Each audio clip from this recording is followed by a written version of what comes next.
Oops. Hello. How's everybody? How's it going?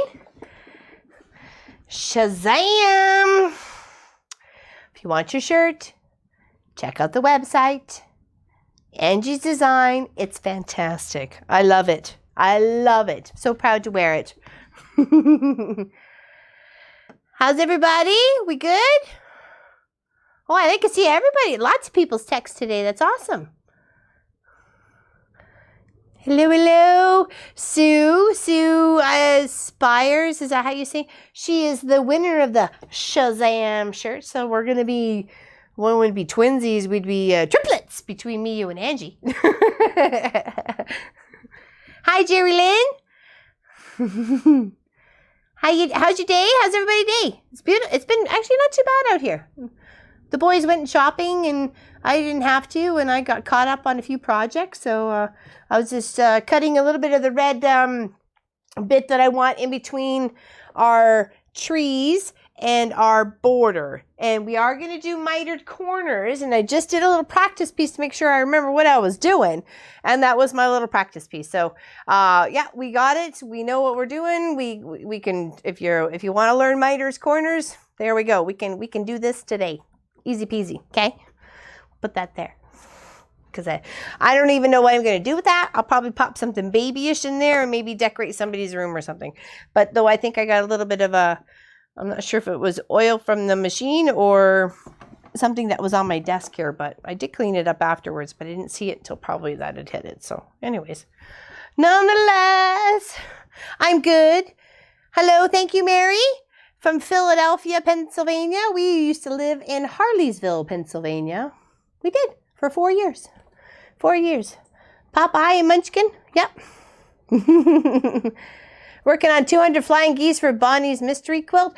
Ooh, you're busy, Jerry Lynn. Is that Bonnie Hunter's? I'm not familiar with Bonnie Hunter. I'm not a big like YouTube looker watcher sort of thing. I'm more like I got to keep myself entertained, so I'll pop some music on and I'll sew. So, but I do look for some, sometimes for ideas and stuff like that. So I have to look into that Bonnie Hunter person, that lady. That crafter. She's got some beautiful work, because I actually have a customer with her big, beautiful quilt I showed Angie when she was here. And hopefully we'll be able to show it on Longer Wednesday, even though she just wants an edge to edge on it. But maybe we could still show the very beautiful pattern she put on there. She said it was a Bonnie Hunter quilt as well, design. And it's just like, what? Holy moly. Potato chip bags, Rowena, you're busy. And Steph, hi Mom, hope you're all well. My first 30 minutes sewing session since surgery, didn't know I missed it so much. You and Pop Crew kept me. Aw, thank you. I'm glad we kept you sane, Steph. Hi Liz. Hello Vicky. Hello Grace. Hello Heather, Loretta, Claire. Claire, we got your block. Beautiful block. Hello Bianca. Hello from Germany. Hello Helly. And Linda, Anita, Joyce, Faith from Tennessee, Eastern Tennessee, South Carolina. Don't forget thumbs up. Exactly. You're Faith. You're from Harleysville. Coincidence? Is that from the same Pennsylvania? What did we live on? Fort Bevan Road. Was that where it was? Yeah. Does that Fort Bevan Road? That's where we were in Harleysville. It was a cute little house. Second duplex on the left. Spent 4 years there. Lovely elderly couple owned it, and they were so sweet and so lovely, and we were so happy whenever they came around to visit and stuff like that. They were like, grandparents that, we were missing sort of thing, right? So it was a nice little filler in, that's for sure.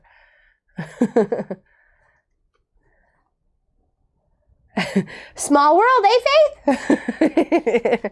Small world. All right, Heather, I'm waiting for your block.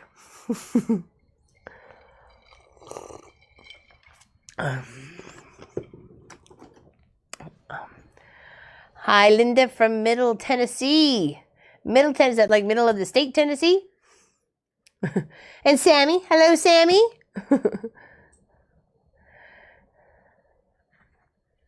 All right, okay. Hold on. When I moved to Harleysville, I had never heard it. Yes, small world. Yeah, it's funny. We didn't either. In fact, when we first moved there, because we'd moved from British Columbia. We moved from Langley, British Columbia at that time, and moved all the way down. So when we were telling people that's what our new address was, their first response was there any Harleys in Harleysville? I go, yes. Yes, there are. And there was. Randomly parked in people's driveways or garages. It was a weird question. I thought it was weird at the time. They clearly thought it was funny. Are there any Harleys in Harleysville? All right. So I want a couple more of these. So let's, I was actually standing up to do it. And it's not really necessarily a flange per se, but it's going to be a small little border between, like I said, our blocks and the border. So let me just get up here and move my bucket and just cut like about 5 more of what I'm working on right now. Hopefully everybody's had a great Sunday. I'm just lining up my ruler and just put an even pressure all the way across. And a fresh blade is always beautiful. So I've already had 1. That's 2, 3, 4. Let's do 5, and I can always come back if I need to, but I'd rather not cut over what I need. Okay, so we'll just put those little guys off to the side and put my bolt back. I'm going to have to order some more red. I got a whole bunch of new bolts the other day. Very exciting. The person who wins third prize is going to be like totally stoked. They got lots to choose from. I can't believe we only have one more week for the Christmas quilt, and then it's like then we get to draw the name for the tree skirts. It's very exciting, very exciting. All right, just gonna put my bucket here for a second. Move these guys off over here. There we go. And then this is what I have to separate my trees, and that little red bit is this beautiful blue cardinal fabric. Hopefully you can get a good look at that. It's got mostly the males and a couple of females in there, but it's mostly the males, and it's got a light blue on it. It's beautiful. Langley is beautiful. Well, it was when we were there. Munchkin was only like 2.5 when we left, so he wasn't very old. But it's beautiful. I've been saving it. I have some white and of this, but I put it out for the stockings per se, for people to do for stockings, but I kept this blue because I really liked the way I wanted that whole blue theme going on with the border. So I know, isn't it beautiful? I love the fabric. You're allowed to cuddle it. You are. I'm telling you. Okay, so we needed to do 1 more green. So we got our red. Oh, there we go. Oh, listen to you. Pay attention. And we got our black or gray-ish, whatever. And then our 1 green. And then we have our other red. And then we have our other gray. Okay. So we have all those good to go. So we just need to build another green. So let's get cracking. Hopefully I have enough blue material of this, because I did not double check. So, and I really don't know where it is per se, if Pop would or have had to have looked for it. This could be fun. This could be lots of fun. Hold on to your horses. We're in for a bumpy ride. Okay, hold on. I need some pieces here. I clearly didn't. I was very busy. They went shopping, and I thought I'd catch up on a few things, and I thought, I'll just pull this out just as I need it. It's okay. Hold on. There's more pieces here. Well, we only need a few, so, and we can always cut some more, right? We have enough. We have enough. And we have the capability of cutting more. Here's some more of that tree fabric that was in the weekend project. I love that tree fabric. It's beautiful. Duh. All right. All right, let's see if we need to pull from some, if we need. Okay. Stop making such a mess. Okay, all right. Let's see if we got what we got going on. First, we need the blues. Let's sort out the blues. I think there was one I sewed incorrectly. But I think we ended up reusing it though. But I think we ended up trimming it after or before I reused it. So we may have a short one here. Oh, actually, I think this is the extra bit, just in case. Okay, yeah, we should have enough, just in case I made any boo-boos on anything. That was the extra. Okay, so we should have 3 of those, or 4 of those. Like one of those, and one of those, and one of those. And 2 of those. And a few of those. Because we're only making 1 more of each side, right? So what's everybody up to? Oh, what's the 12 words? Yeah, you better be paying attention next week. Next week is the last word. I hope you watched to the end of the video yesterday. Pop put in a couple of bloopers, and it didn't realize the camera was running when the first one was, or the second one I was saying the word. So I thought it was hilarious. It made me really laugh because I didn't know about it until I watched the video. He keeps those as a surprise. He was definitely a surprise.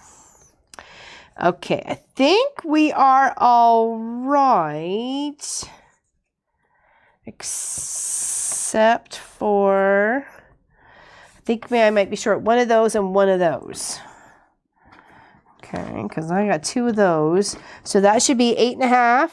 Yes, this should be 5.5. Yes, it is. This should be 4.5. So this looks like I'm short of 4.5.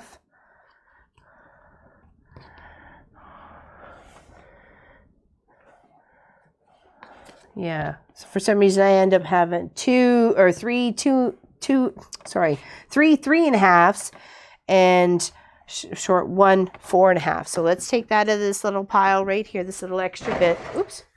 Let's give the little wrinkle a press though, the little seam, the little fold, and cut a 4.5. It's my smaller.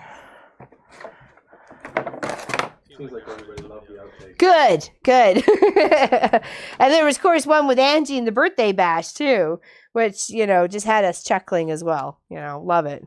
Pop does a great job on that. Thank you, darling. 2, 3, 4.5. So it was a 4.5 I was missing correctly. Let's just double check that before we be all ninja with the cuts. Okay, line it up. All right, so I should have enough to get me where I need to go, but I have a little bit of extra if need be. Okay, so always have a little extra because you never know when you're going to make a boo-boo. It could be today, it could be tomorrow, it could be every day. Okay, all right, so I know I need 2 of the little top squares of the 2.5. Did I not cut enough fabric? I must not have. Must have just said, hey, wing it. What's this? Is that 6.5? And I need 6.5. So let's do those 2. 2 there and there. Okay. And then he also gets a 2.5. So everybody ready for Christmas? I literally have got one thing. I'm not too stressed about it. It's gonna come or go. All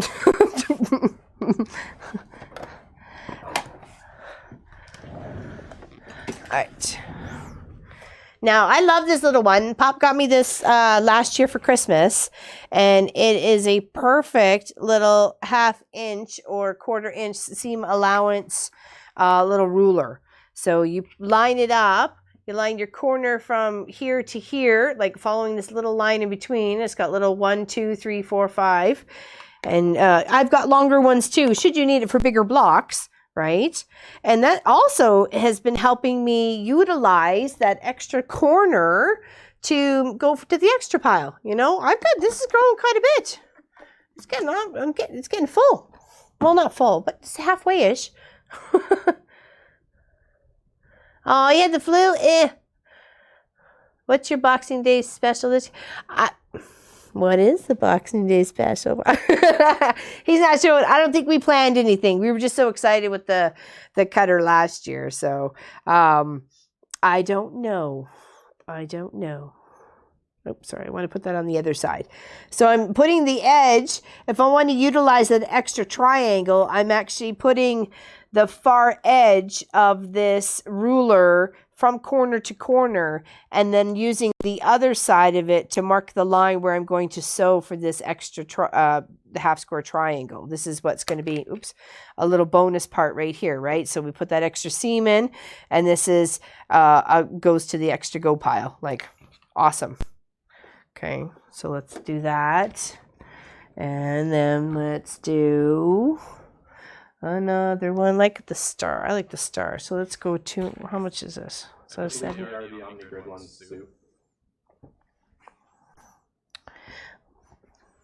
They are OmniGrid. Yes, they are. They are little OmniGrid. I guess that's not going to help, is it? Nope. But they're cute. There's 3 sizes that came in a package. Long one, this one, and a really short one. But I don't really find the need for the little short one. It's too tiny, but maybe if you're doing micro stuff, that's all you need it for. But I don't really do micro stuff. Maybe eventually in the future when I run out of things to do or something. But yeah, I don't know. Maybe. I'm not going to hold my breath. Let's put it that way. All right, so I like that cardinal fabric, and we got more there, and we got more trees here. All right, so we got our 8-inch. Let's work on the left side, and then we'll work on the right side. Okay, do I have, that's okay, that's good thread.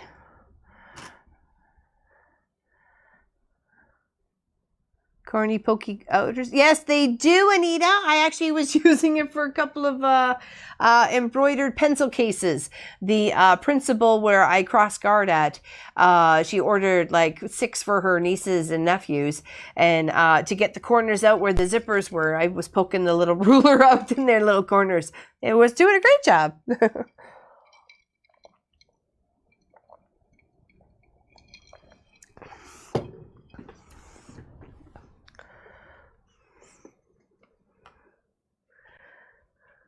Y'all ready for New Year's? I'm ready to party too. Actually, we're going up to see some friends. So they recently moved away, and they bought some property about 4.5 hours from here, and it's their dream property. It's got like 17 acres and this and that and everything they're looking for, and I'm so happy for them and their young family. They got a young family, under not even the preteens yet, so I'm happy for them. So we're gonna go see them in their new house. Oh, I was like, where's my other ruler? Very excited. Okay, so that is the extra little half square triangle that we made. It's beautiful, and those measure out to be approximately 1.5 inches. So you can square those up easy peasy, like, no problem. Okay, and then press that, and that'll be the very top of the left-handed of your tree. Okay, and we'll work our way down. Okay, I think I got too much stuff in the way. My bolts of fabric are in the way.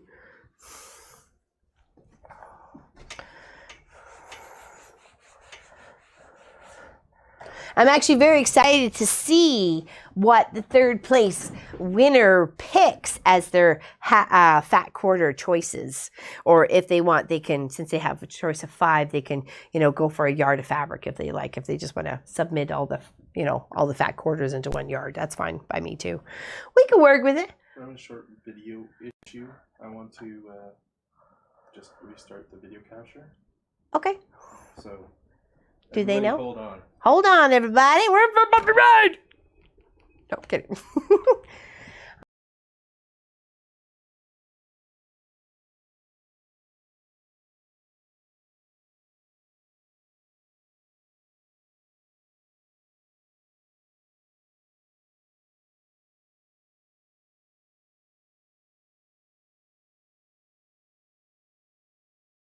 Oh, that sounds like when, I'm driving.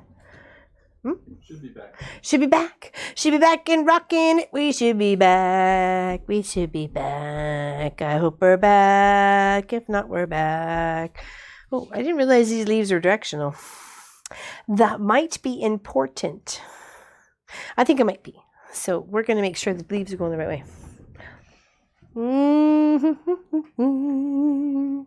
I didn't realize if it was going. There was No, a. it's flickering still. Still flickering? Did you see that? Yeah, I did see that. It's my ninja skills. I go too fast for you. Is it flickering on your end? We're seeing a flicker on our screen. So, yeah, I don't know. I don't know. I'm just gonna sew.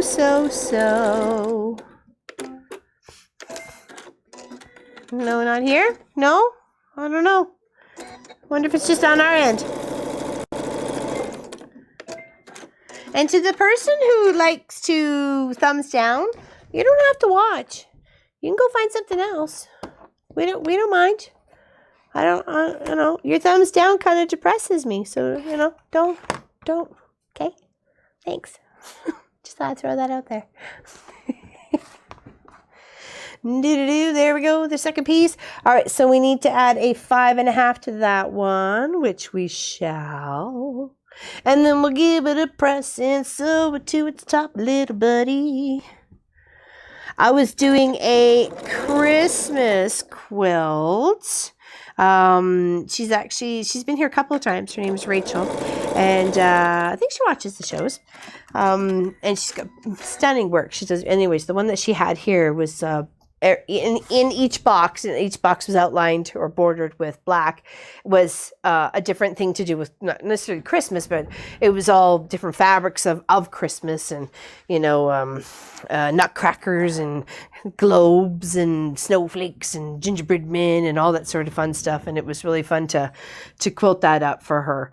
I had a lot of fun. I was singing all sorts of songs. And it was like, oh, a great scrap buster too, if you have like big chunks, you want to get, or themed wise, like Christmas, or if it's just red and green and so on and so forth, bordered up with a little bit of black. It makes everything kind of stand out on its own. It's a great I Spy quilt too, for Christmassy stuff too, right?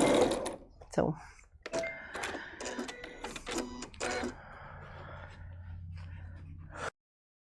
Exactly, Sue. Got nothing nice to say? Move on.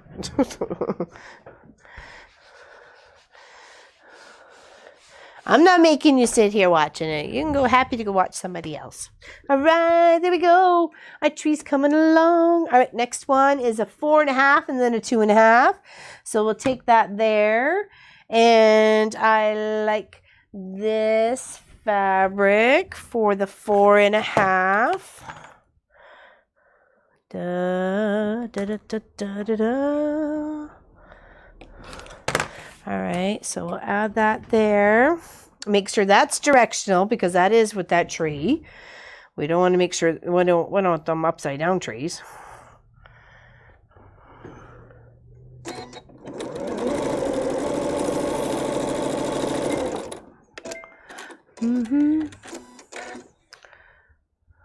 It doesn't. It's not a funny joke. To me, not anyways. I take that personally. I feel every thumb. It's like, yay! Or nay. And I don't want to hear the nays. All right. Soon, you know what? I think I'm just going to build this bucket up until it hits, like I can't shove any more in it, and then see what I can make with it.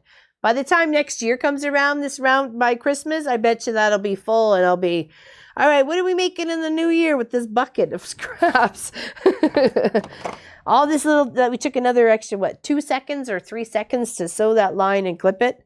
So, all right, so this takes a 4.5. I just want to make sure we're measuring it and it is correct. Aw, thanks, Helen. You might see Munchkin? I don't know. They're both kind of shy. I think I kind of make up for the two of them, to tell you the truth. In fact, my girlfriend, she lives right across the street, and her name is Tracy, and she's British, and her daughter was, they were driving past, I don't know, a week or so ago, and, I'm, smiling and happy. I knew their vehicle, so I was waving, and her daughter says, Laurelyn has enough happy for everyone. And I thought they'd make a fantastic t-shirt, wouldn't it?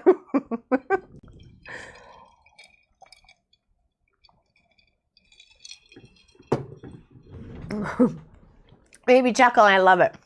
I think I'm actually going to put it on a t-shirt.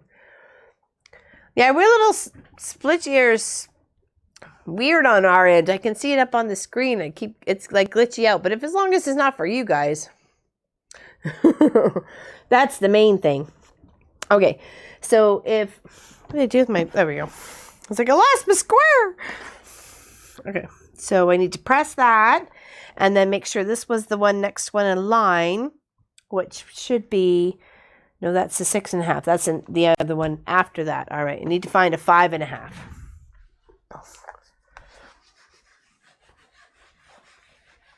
And I do have a couple extra pieces of blue over here in case I make a boo-boo. But let's not, throw it out there. Good advertisement. Doo-doo. All right.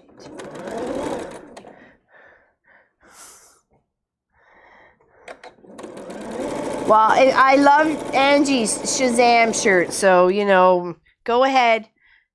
Why not?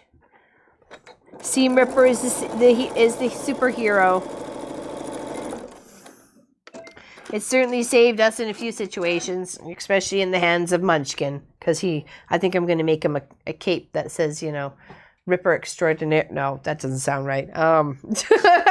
Wait a second. I really have to think this through first. Yeah. Seam Ripper King, maybe?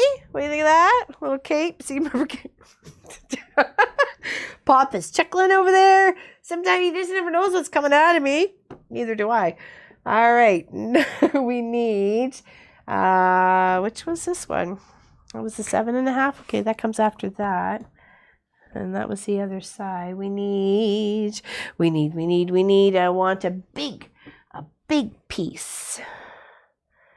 So we need 6.5 by, yes.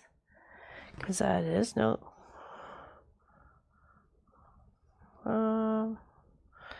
That's 6.5, that's 7.5. What do we need? 5.5?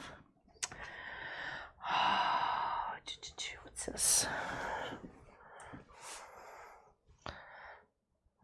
Yeah, we'll use this one as a 5.5 because I want the cardinal to be a bigger chunk of fabric. What's this? No, too small.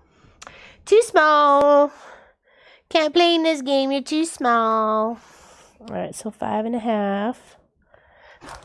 And a little bit of 2.5. A little bit of 3.5. Seam Ripper Hero. Exactly. Seam Ripper Hero. Always saved my bacon. Oh, there was actually one quilt. I think I was talking to Angie about it. If I was talking to you about it, I apologize for telling the story again. But it was our shop donation that we put all the fabrics together, put all the blocks together for the Ronald McDonald House. And we did a big quilt because you had 2 sizes to do. So we did the biggest one. And we built all the blocks, 24 blocks, and then we put a little border around it and so on and so forth. And we quilted part of it up for a Long Arm Wednesday. We did like a curl and a ziggity zag, or anyways, it was really kind of a funky stitch out. So anyways, rolled it, put a new bobbin, thought I checked the tension, sorry. I don't know what the heck happened between bobbing and me going. The front looked fantastic. I went to go roll the third time around. It was like, oh my gosh, it was loops and blobs and doodads and knots. And I was like, oh my goodness. So he literally had to skin the whole quilt so I could start fresh. Like, because it was just like, are you kidding me? Oh my goodness. Yeah, because there was no way I could match where I was looping, you know, there was no way. You can't just, you know, because it was an all over. I did it, yeah, it was horrible. What about mail today? Ooh, actually, you want to see your, hold on, where is it? I put it right close. Where'd it go? This is Becky's, but for some reason, Becky didn't get her first seam ripper in the mail. So this is the one that's going out first thing tomorrow morning. Hmm? To the right? No, to the left and down. Left and down. There you go. Well, right there? Close enough. That good? Yeah, there you go. I'm so directionally challenged with this thing. Anyways, there it is. So, and it's beautiful. I even love it. You're lucky you're getting it. Not kidding. So it's going to go out, and I promise to trace it this time around. Okay? I promise. I don't know why I didn't think of that the first time, and I apologize immensely. It was my stupid mistake.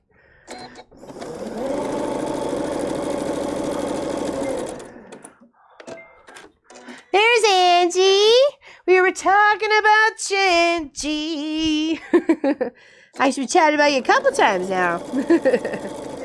And Sue is our triplet. Oh my gosh, she's so much fun. We had so much, and you know, the day just went by way too fast. That's the thing. And then, of course, I have to go run off to crossing guard. It's not like I can completely enjoy her for all the time she's here. So, I don't want to monopolize her time. Yes, I do. No, I don't. All right. So, this is this one right here. And I'm running out of bobbin. I'm getting very close.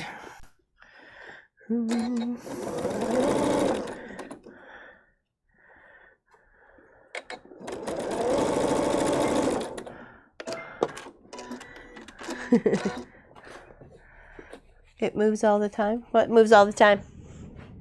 Huh? How they said put a frame up where you need to put your hand. Oh. Oh, yeah.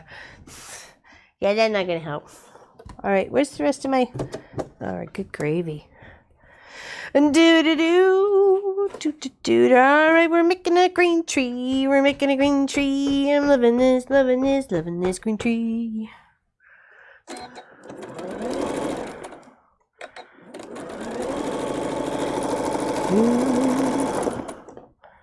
Do.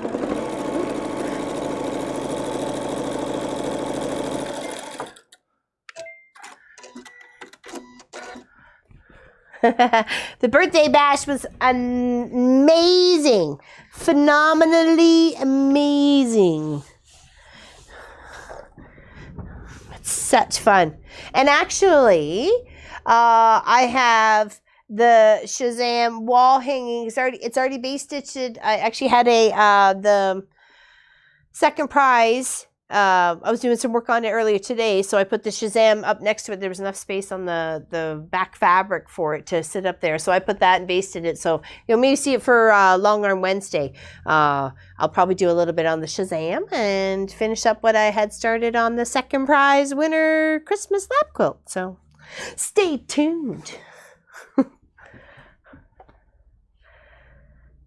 Oh, it was so much fun. It's too bad that we all live so far apart, you know. It takes forever to go get to see each other.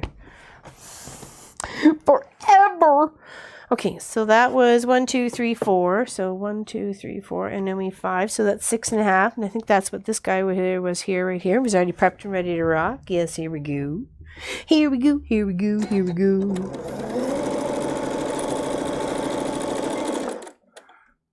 And I got dinner already on the go. Roasted chicken with potatoes. And Papa and Munchkin picked up some vegetables, some fresh vegetables. So we'll have some of that. And I made homemade bread while they were away and busy tidying up the shop and working on projects. Actually, you want to see what I was working on? Is it here? You want to see? Do you want to see? I'll wait to see if anybody says anything. And then we'll see. No, no, no. Other than that, I'm just going to keep plugging away. I'm going to keep plugging away. Yeah, yeah, yes, yes, yes, yeah, what? I need to add another 2.5. Yes, please. And she does have a quilt shop.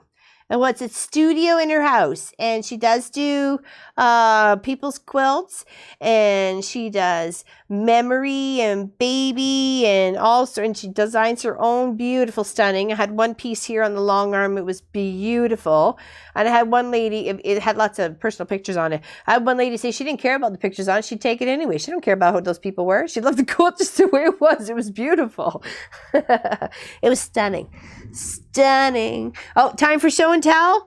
That's Jerry Lynn says time for show and tell. All right, let me press this and I'll show you what I've been working on. Just trying to get ahead of the game. Da da da. It's what you can do with a panel. So, what are you talking about? Oh, you want that? I don't want anything. Oh, I was thinking of what I actually literally was done when you guys were. Oh, hold on then. You should show this one. Oh, I don't know. Show and tell. It is show and tell. Okay. Angie saw this while she was here. Hold on. Yeah, you don't want to get in there, but it's heavy. Hold on. I want to make sure I got it the right way. There's the top here. Right? Okay. Did I get that right? I think. Okay. This is made out of 5 children's clothes for their parents. And it measures really big by really big. And it's really heavy. And I have overlapped all their clothes. So there's nothing of the base material used. And then I stitched around in the lighter sections on the long arm with complimentary like waves for fabric where there was like, here on the dress. And then, oh yeah, it's big in this. Wow. Can you get it all? You snort. Okay. And it has beautiful flannel backing. Sorry, I was starting to die under there. And this is what she chose, and it's lovely. It is beautiful, and it's so much fun, and these people are gonna love it. And of course, it goes their names on the back of it. So, thanks, honey. Careful of your glass. Should go past. And then the other thing I was working on. Okay. Of course, you saw the block. Yesterday's block from my house to yours. Is that beautiful? Love it. Love it, love it. Turned out so good. Okay. This was a request from a neighbor for her mom who's Japanese.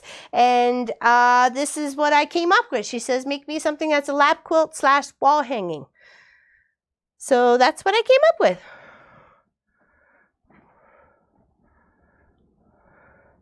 Is it pretty?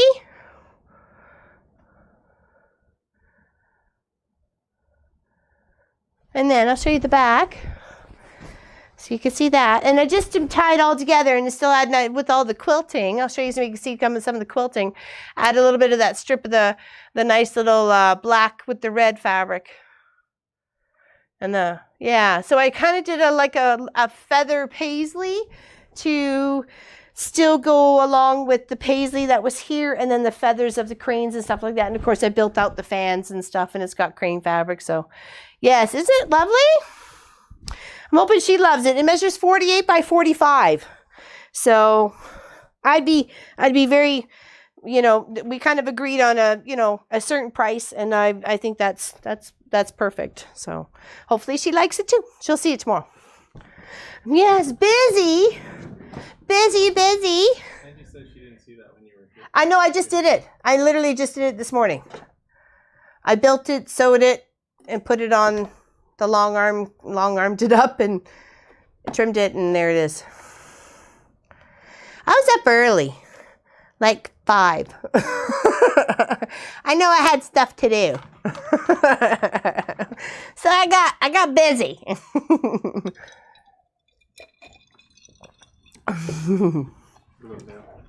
Oh, mail? Is it mail time? All right, hold on. Hold on. Let me just get at least one half of this tree done. Please. I'm almost there. Okay? And then we'll do mail. We're almost there. All right, so I got 5, and then we just got 6 and 7. 1, 2, 3, 4. Yeah, 6 and 7, and then we'll do mail. Okay? Patience, people. She'd be crazy if she doesn't love it. Oh, thanks, Sue. I think Angie has a website, Judy. She should tell you. The Asian fabrics are beautiful, aren't they, Becky? And actually, Pop picked out that black and red paisley and the crane. I was busy looking for a couple of other fabrics, and I gave him the panel, and off he went, and he picked them out, and they look fantastic. I love his choice. So yeah, so love. Sorry. He asked, "Where's the animal bunch?" What do you mean? Where's the animal bunch? Clive. Oh, Clive. We kind of tuckered him out. He really wanted to go out. And Sofa Loaf, I don't know where she is. She must be napping. I don't want to call her out because I don't have any treats for her. Seems mean to call her out if I don't got no treats. Okay, is that 7.5 that we need for that one for 06? Yes, we do. And a 2.5. Clive's asleep in the fabric pile. Okay, Clive's asleep in the fabric pile. Somehow that does not surprise me. And that's just the scrappy bit pile. So there you go. Good golly. Yep. I can't read all your texts in the next couple mornings with my tea. So I tried to read some after the show, actually. Usually while, dinner's finishing up or something. But I do read them all. Meanie. Yes, he was a meanie too. Angie's allergic.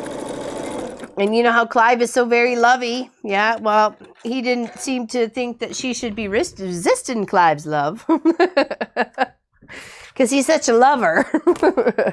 And he scratched her up pretty bad, actually. She went home with like 5 Band-Aids back to the hotel. I felt really bad. So I was like, oh my gosh, Poor Angie, getting mauled by her cat. She's never going to want to come back. And normally he's very lovey. He's a very lovey-dovey cat. So I think he was just like, hey, lady, what do you mean? What's going on? What do you mean? Where did the loving stop? What? I don't agree to this, he says. All right. 1, 2, 3, 4, 5. We're putting the last part of 6 on, and then we'll attach 6, make 7, and then mail bag. Just got a little mail. We only got 3 mails today. Oh, come in, Harmer. Chain mail. Chain mail. Okay, 6, and then we'll make 7 and sew it on. And that's half a tree done. Okay.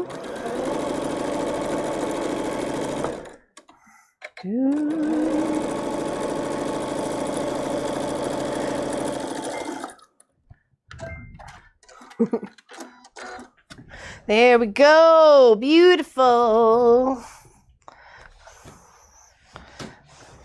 All right, one more. And I want the cardinal as big as possible. So I've saved that for the last. And we need 8.5. Yes, we do. Just double checking with the paperwork. Double checking with the paperwork. Tells me what I should do. Do-do-do-do. Do-do-do.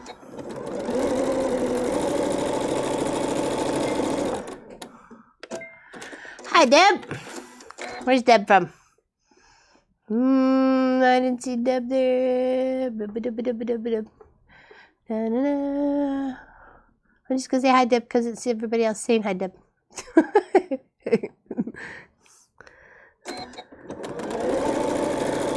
And I'm such a follower. Such a follower. In fact, I've actually done 2 quilts since Angie's been here. I've got the 3rd one on the long arm. So I did a Christmas one with the little squares around it like I was talking about. And Then I did the Asian, Japanese style one behind me. And then I finished the butterfly one. The butterfly one got finished. That's right. And then what else went on after that? Oh, well. Stuff happens here. Yeah, that's lots. 6 quilts. I got to catch up on some more. I want to take a break. I want to be able to enjoy when I'm off crossing guard. I want to be able to take off a little bit in the shop. Not necessarily doing the videos and stuff like that. Not, because we really love doing that. And I'm really sewing in the shop anyway, so you might as well film it. So I'm going to be here anyway, so I'll be working. I got stuff to do. I just think to myself that next year I'm going to start earlier on Christmas stuff because Christmas takes up so much time. It really does. What do you think of that? Is it beautiful? Can we see the window quilt behind you? Is this one? Is this the one you were talking about?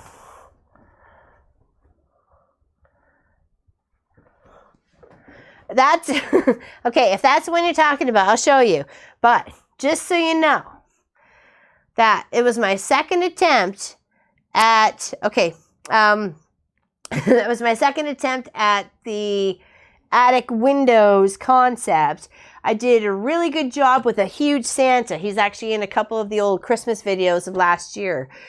He's hanging up in the background here. He actually won me second prize and ribbon in the Erin Fall Fair last year as well. So beautiful. So second time I decided to do this, I thought, we have this panel of Mr. and Mrs. Claus. I'll just, attic window it, right? Or, as I was saying, as patio door it.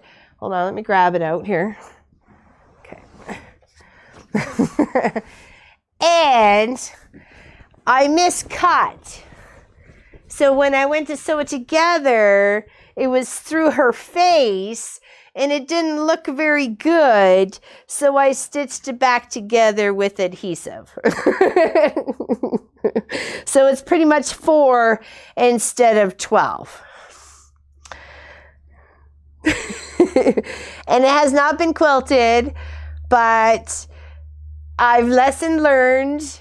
And I may quilt it up this time around. And the thing is, you can't put a seam allowance on that.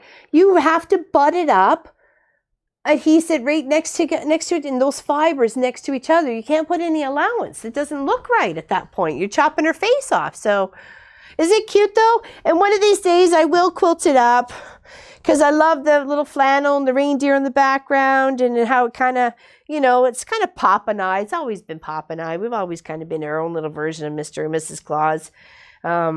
We always pick a family to donate to over Christmas. We always have, we always will, so it's, I don't know. It's one of my favorites, but we had it hanging up in the window and it was nice to see the light through it. So we never quilted it up last year, but, it might get some loving this year. It might. We'll put Pop out. There we go. Get out, Santa Claus. Yeah, something on your to-do list. It's not really that bad. It's not hard. It's, and the easy part is you put pretty much what we're doing here, the little fold and stitch on the corner, and then make the other edge. It's easy.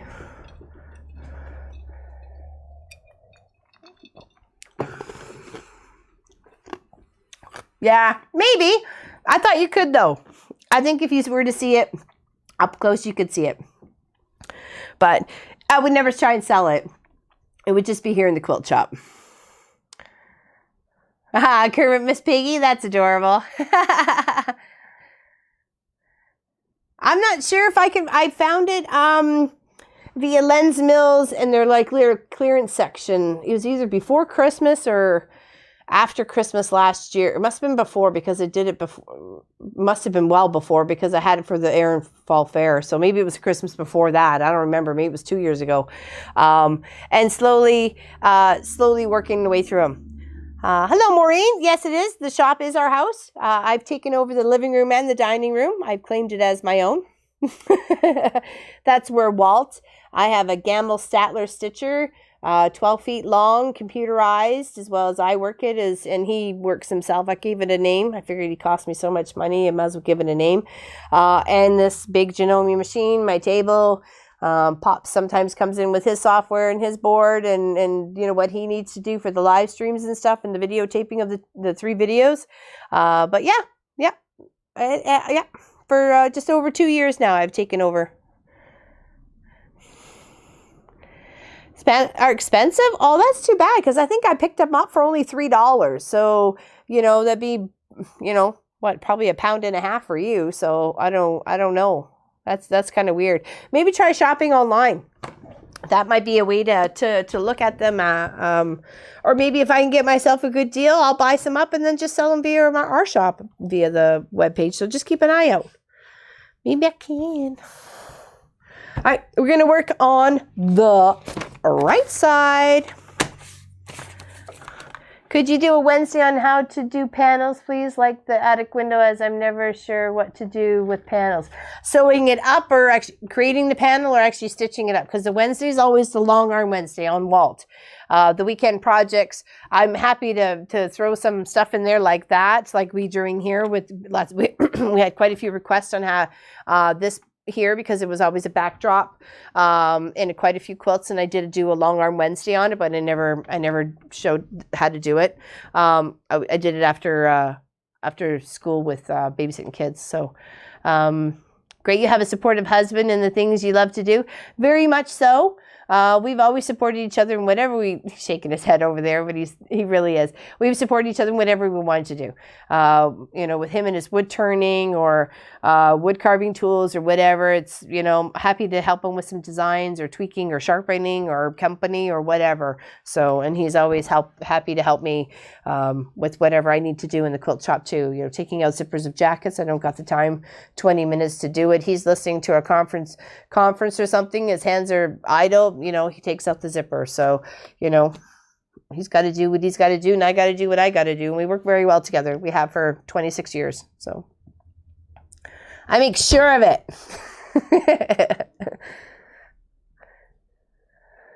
Oh, cutting it and where to cut. That is a good point. I have a wolf one. It's longer though. Are you interested in doing something? Do you have something like that? I'm trying to think if I have another one that's a little bit more longer like that one. The wolf one I was thinking about doing is, you know how you get those little long thin windows that have that little, I was going to do that, like will it be like 4 or 5 or 6 long thin windows with just a tiny little border in between, and it looked like they was, you know, it was like you're seeing the wolf through like, you know, like a window pane of glass sort of thing. I don't know. That was what I was thinking about when I picked it up. Hello, Salsalette. Plush addicts.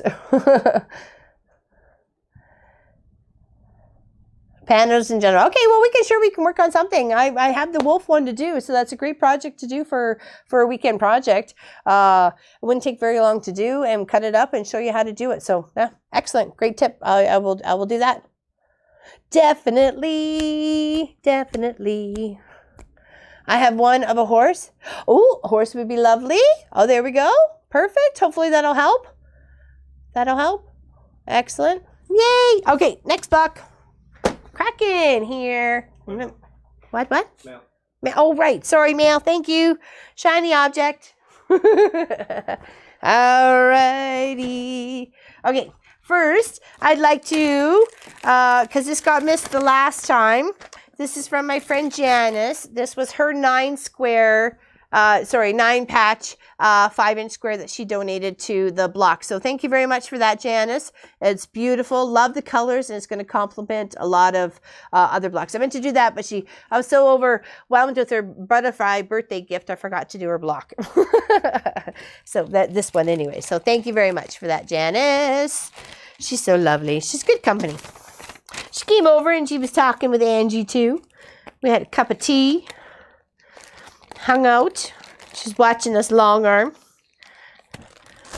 All right, and this one, it got missed from last week. I said to Pop, well, I feel like there was one missing, and there was. This is from, hold on, let me read at the bottom here.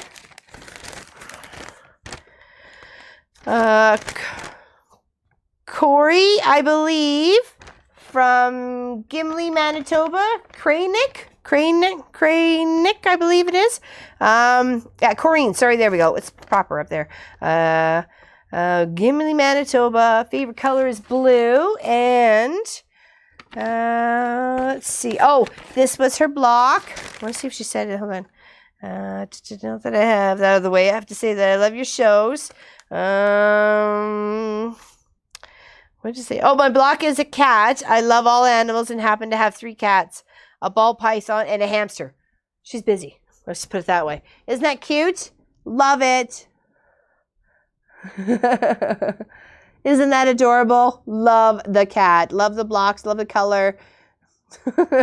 So cute. So cute. Meow. So there's gonna be 2 kitties on this quilt. We got like the black kitty with the pumpkin, and now this kitty right here.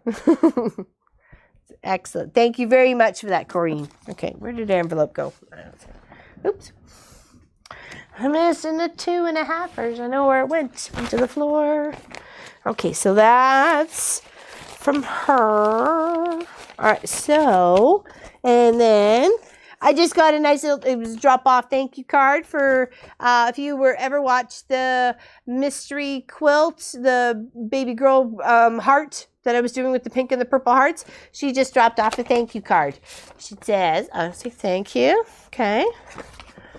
Well, thank you so much for the beautiful quilt you made for our lovely baby girl. It's perfect and cannot wait to wrap her in wrap her in your thoughtful piece of creativity. We'll send pics. So, isn't that lovely? Oh, this is so awesome. They're very happy with their little baby one. It's the first one for them, so very excited. Okay, and this one is from Caroline Fletcher in Derbyshire, England. And I want to read off a little something here quick. Is this in the way, or is that okay? Oh, okay. First, this is her 5-inch 9-patch block. Okay, isn't that lovely? I love the hearts, love the flowers, love the circles, love all the colors. And these ones like this really pull all those other ones together. So it's beautiful. So thank you very much for that, Caroline. I'm not sure if she can respond in chats or something. I don't recognize her as for saying anything in the live streams or anything, but thank you very much, Caroline. And too bad to the boys. That's all I have to say. Just too bad. I'm glad you're there. Thank you very much, and big hugs. All right. So just have to suck it up. So thank you for that. And then, hold on. Oh, and she sent me a bunch of random 5-patchers so I can put in whatever I like. Make up a couple extra squares or something. So if anybody else wants to send some more fun ones, bring it along. I'll make a home for them. Okay. So there. And then, okay. So she grew up in the county of Nottinghamshire, county of Robin Hood. Bing, okay.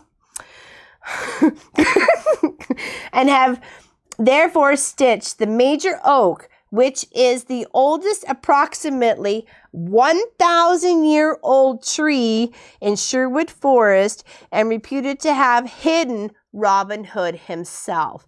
Isn't that awesome? Love it so much. And the little history that went with it. I'm so treasured to have this. You have no idea. Thank you.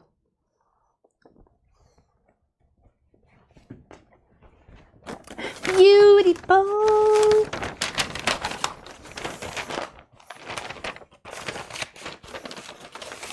All right, one more.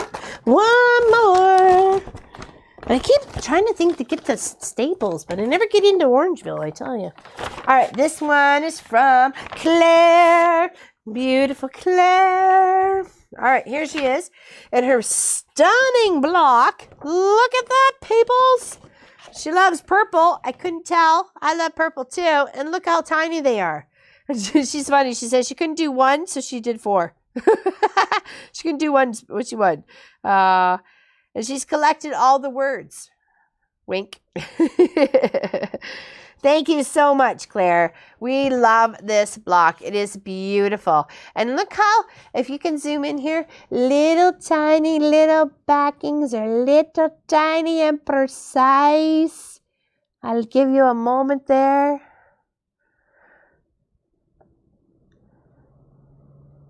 It is so precise and beautiful. Look at that. It is. She's talent, man. That's talent. I don't got that kind of talent. I don't got that kind of patience. She's stunning. I know. And that's just the back. That's just the back. She did a great job. I'll just flip it over real quick here so you get a really good look at the front here because the blocks are so tiny. So isn't it beautiful? Love the fabric. Look how the detail of that fabric is beautiful. Little feathers on it. Love it. Fabulous job, Miss Claire. Fabulous. Love it. This quilt is going to be so cool. So cool. Only because of you guys. Let me tell you. Only because of you guys. Oh, and just a tip. I'm sorry? The mail got delivered not too long ago, and mail, nobody really uses the yellow pages anymore. So it wasn't a bag. Angie thought it got wet on the deck, but she gave me a good tip. If you don't use these, don't waste the paper, don't recycle it. You can actually use it for paper piecing, especially if you're doing scrappy bits. She was talking about, I think it was Bonnie Hunter. That's why I really need to watch some videos of this lady. She was just fill it all up with bits of scraps and so on and so forth. And then that's it, because it's really easy to stitch through. It's, it's rippable. Why not, right? So it's all dry. I'm going to use it for my scrappy project when I decide what the heck I'm doing yet. Because I may just fill up triangles or squares of this fabric, just, of this paper, and just stitch it down. Like I got the red one, orange one, yellow one, green one, blue one, purple, and then the rainbow one to do afterwards, right? So, I've got like at least 4 months of busyness. So, thanks for that tip for Emma Angie. So... yes, Bonnie, there she goes. I knew she was, I thought we were talking about Bonnie Hunter. I just want to make sure that was it. So thanks, Angie. You took it out of the bag. It wasn't wet. I love it when we share things. I love it when we share things. All right, now back on to the right-hand side of the tree. Do. Called her quilt cam. Okay. I'll try and watch it. Maybe I'll put her on tomorrow and learn something as I go.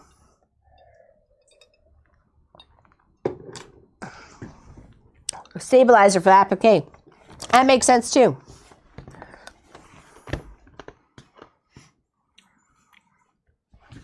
Okay, now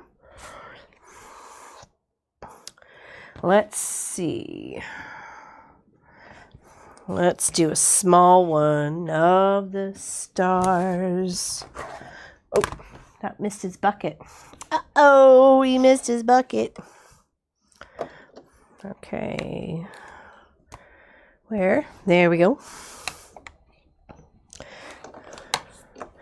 Do. All right, there.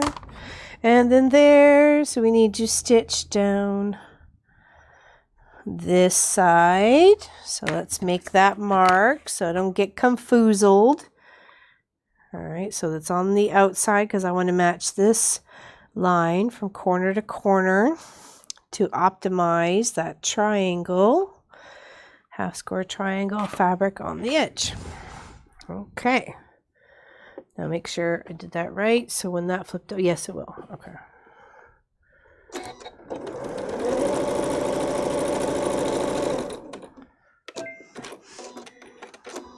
Feed the outside critters. Sort of critters do you have, Miss Anita? We've got 5 chickens, of course, the cat and the dog. And I think I'm out of bobbin. Nope, not quite.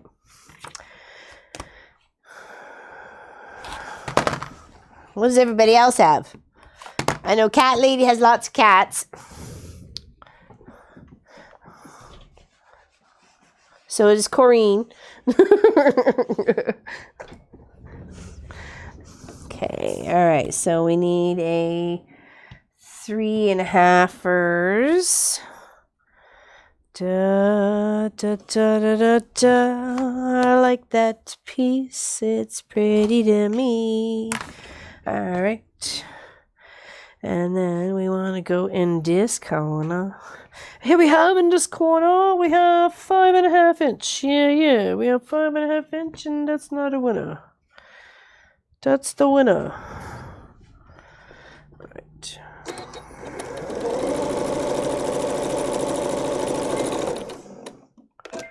Yeah, don't forget to hit the thumbs up. I hope you guys are excited about the tree skirt, because I tell you, I spent a lot of work on that. Spent a lot of time making it beautiful. So I hope you take the time to put all your 12 words and enter, because not only is it just a tree skirt, you have a possibility, if you don't win the tree skirt, you could win the lap quilt, the Christmas lap quilt that we'll be quilting up on Wednesday, or you can pick 5 fat quarters from the quilt shop of any color, whatever I have here. And I have a lot. I have like 20, 25, and like 7 just brand new. I have flannels, I have cottons, I have Northcott cottons, you know, so it's good stuff. It's not crud. You'll be happy with it, I promise. You'll be happy to see your choices. I got one bolt. It must have been on discount, because I'm like, I probably wouldn't have bought it unless I had an idea in my mind. And then as soon as I saw it, I'm like, oh, I just love it. What am I going to make with you?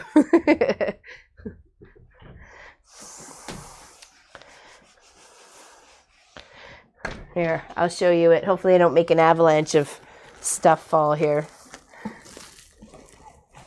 Oh. Okay. All right, I'll take it out of its plastic so you can see.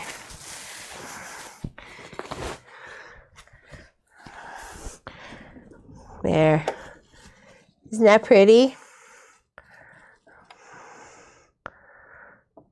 I thought I'd make nice backings for if people want it as a backing. It's the Artisan Spirit from Northcott. I love it. It's so beautiful. Oh, our chickens are good. We have 5 hens. Unfortunately, in our 9 pack of wee chicks, we had 6 roosters. So 6 roosters became 5. Well, became 5 roosters, because one went to pay for the gentleman to ixnay the other roosters, and they are been slow cooked and for canning. So they are in storage.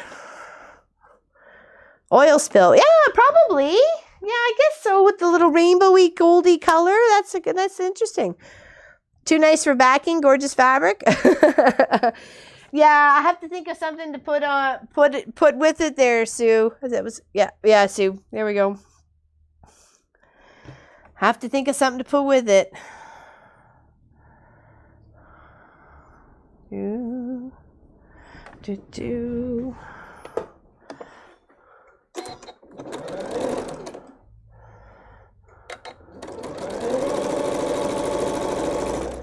I think it was actually going to be my first choice for the Japanese quilt, but then when we came back with the black and red and like burgundy sort of thing and gold, it didn't suit it, so I'm saving it for another project. And of course to sell. So if anybody's interested in some of it, let me know. I have 13.7 on the bolt. And that's meters, not yards. Meters. 13.7 on the bolt. All right, so on that green one, it has the cardinals at the very end, and I'd like it to be a little bit up here. Let's do it on this one right here. So this needs to be 4.5. Yes, it does. I'm going to get a couple little tiny birds in here, which is perfect. And we put that in that triangle. All right. Do-do-do. I have been singing Christmas carols to my heart's content. I know all the words to Hallelujah. It's been drilled in. It's actually one of my favorites. But I've watched almost every Christmas special I could find on Netflix just for kicks. I was actually resorted to the cartoons. I was watching Frosty the Snowman. It was on for about 10 minutes. I'm like, okay, no, I gotta listen to some music. Sorry, Frosty, you're out of here. All right, so on row 3, we need to make sure we're adding a 4.5. That's a 4.5. It is. And we're building our beautiful Christmas tree. Beautiful green Christmas tree. Like I said, you don't even have to use Christmassy fabric for this. You can use, anything really. It's just trees. Trees are all year round. And I love my choice, my beautiful choice for my borders. That beautiful cardinal fabric. Isn't that lovely? I love that. And then it complements the brown and then the red and then the blacks and the whites and everything. So, and it's just got a little hint of blue. It doesn't really seem like you can pick it up on the camera, but maybe you can pick it up on the little one. I don't know. Oh, there we go. You can definitely pick it up on the little one. Can you see that little blue? It's got a blue tint to it. I love it. Love it. All right.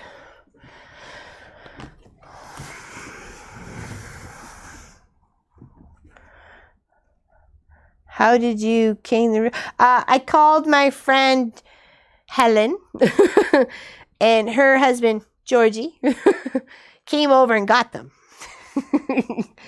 And then I paid him in a rooster or a chicken, because it's just a chicken still at that point. And I'll give him a jar of the canned stuff as well. So, and he knows I've knit for him before. I've knit him...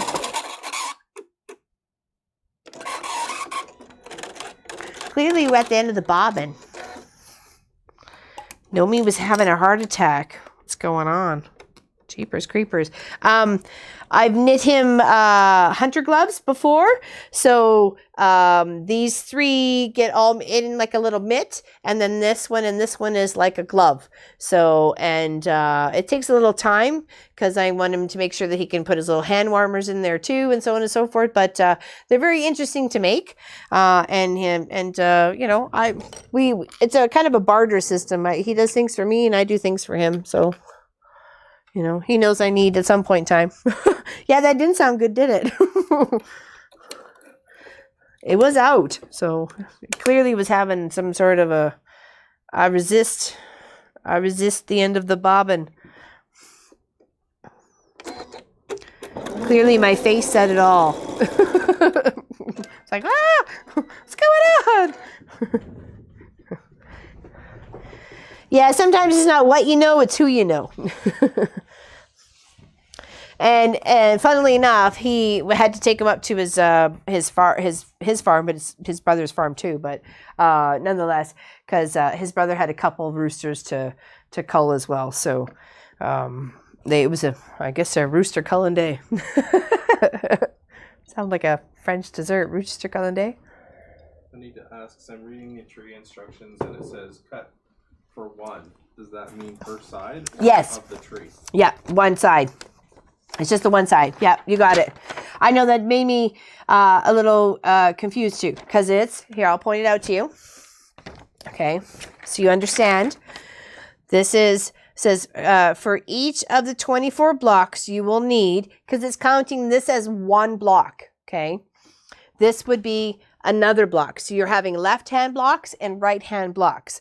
You'll need one 8.5 by 2.5, a 7.5, 6.5, 5.5, 4.5, 3.5, 2.5, and then 3.5 and 2.5. Okay, so that's from the fabric choices. 1, 2, 3, 4, 5, 6, 7. You got 7, right? And then for the background fabrics, it tells you what to cut for every single one you're going to make if you were to make the 12. So I, of course, halved mine because I was only making 6 to show you what we were doing here, but still being able to build something beautiful. I didn't want to just make 4 blocks and do nothing with it, right? So, yeah. So yeah, it does. I know I was a little confusing when I first was reading it too, but that's exactly what it means. It's taking it as a left-hand block and a right-hand block. So hopefully that helps. She says, okay, that helps a lot. Okay, awesome. Awesome. Oh, I need to flip that over. I'll be stitching the wrong page. So very easy. All right, so 5. We're at 5. All right. It's kind of a funky green. It's kind of like an army green with little flower on it or something. Yeah, I remember when I read it last year and I was thinking, okay, I want to make a lot of these. So, because I made 19. 18? Yeah, 8, 9, 9, 18. Sorry, 18. I made 18 of them because I was doing one for myself and one for my mom. I didn't feel like doing 24, so I thought that was big enough. I thought the 9 of them was big enough to do a lap quilt. I mean, especially when you pop a couple of borders around it, it's great. It's a good size. It's a perfect size. All right, so now we need to add a 3.5. So that should be this guy right here. Yes, it is. Let's add that, and then we'll press it. Link to the pattern on Facebook. Is this one? We're talking about this one from Moda Fabrics. It's called Toll Christmas by Gina Martin. But it's Tree Farm. It's called Tree Farm by Moda. Or at least it was last year. Couple people have made it already, and I just thought it's beautiful. It's a great scrap buster, especially if you can just come up with a solid or a common background. Even if it happens to be creams, just a variety of different color creams would still be beautiful, I think. I haven't varied that far in the creation of doing that in the pattern, but it might be interesting to try it out in the future. If you got that many scraps and you like the pattern that much, why not be brave? Why not?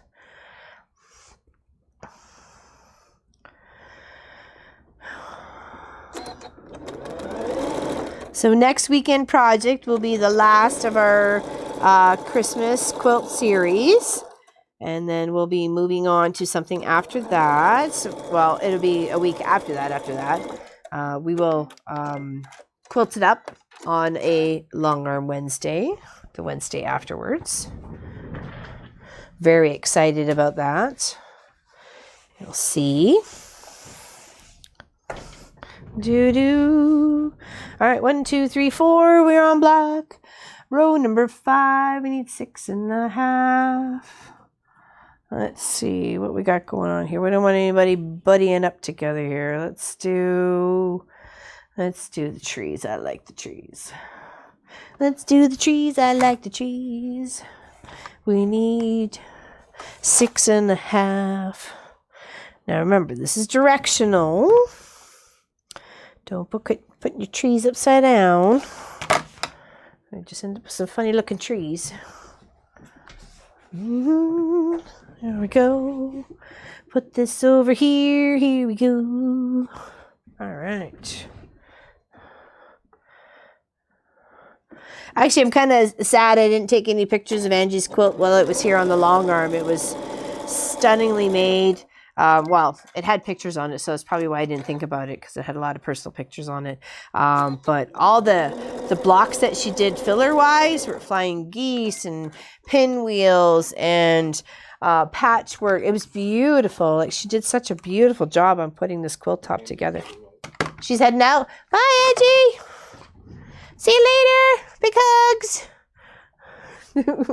Glad you're home safe.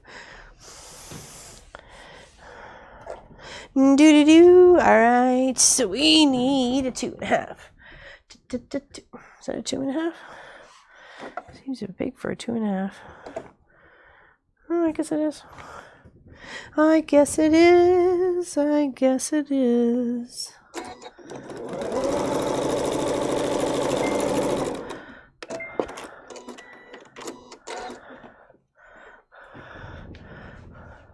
Okay, bye, Jerry-Lynn. Have fun. Have fun at the quilt group. I'm looking forward to our meeting at the end of the, week tomorrow it would be. We have a potluck. Everybody brings their little handmade placemats and their little pockets for their knives and forks and napkins, and it's quite awesome. I've never seen them before, so I'll have to make mine before then. So I'll have to make my placemat. Make my placemat for my Christmas dinner. I love how everybody just let's sing Christmas carols. Yeah. Frosty the Snowman. All right, 1, 2, 3, 4, 5. If only he could make some delicious pumpkin pie. Okay. 1, 2, 3, 4, 5, 6, 7 and a half. Is that what I need? I like that one. So 7.5.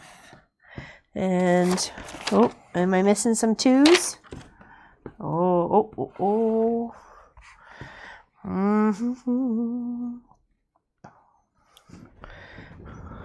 All right. And then we'll sew this one together.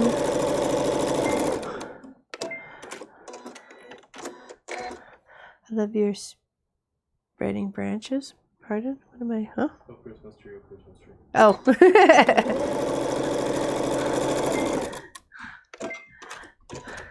Oh, they're singing it now. Oh, that's lovely. Sing away, people. I hear you.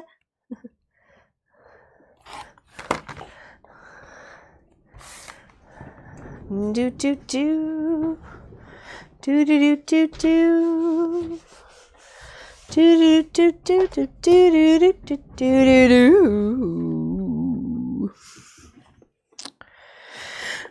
do do. Okay, almost there. Only one more row. We're almost there. Then we get to sew something together. Yeah. Sew these trees together. So we only got 2 rows and 3 colors. Each color per row.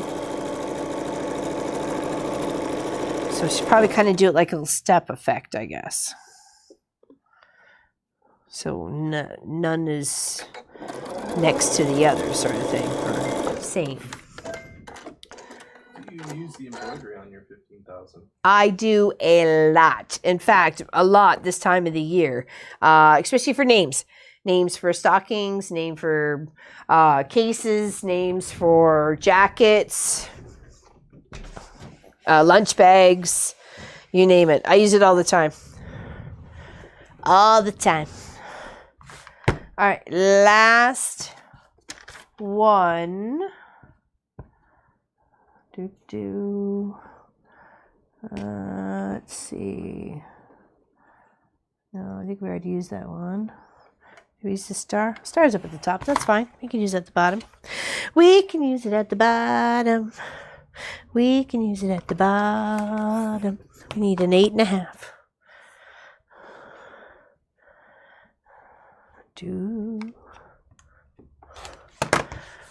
I love it. It's one of the things I really, really wanted in a machine.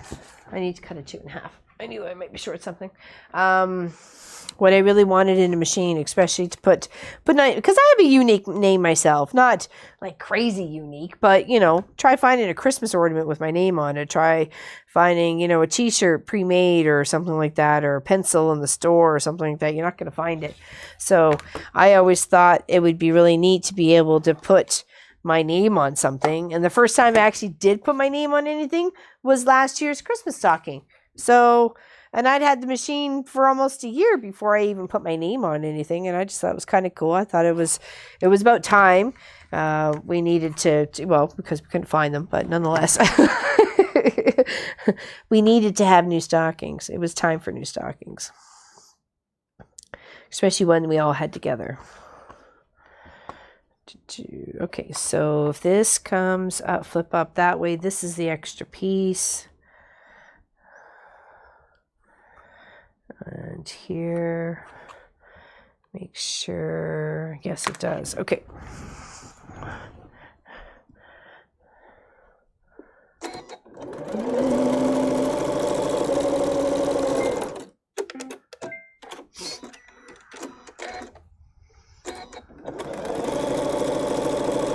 And same with Pop's name. It's kind of, it's not very common either, you know. So I thought it'd be kind of cool.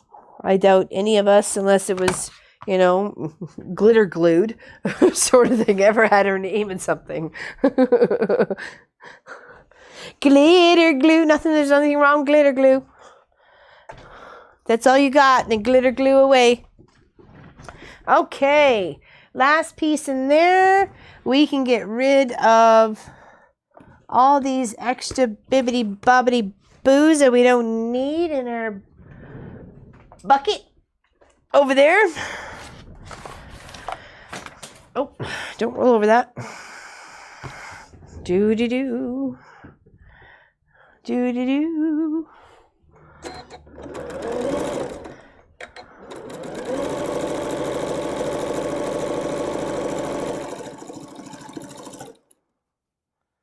Mm-hmm.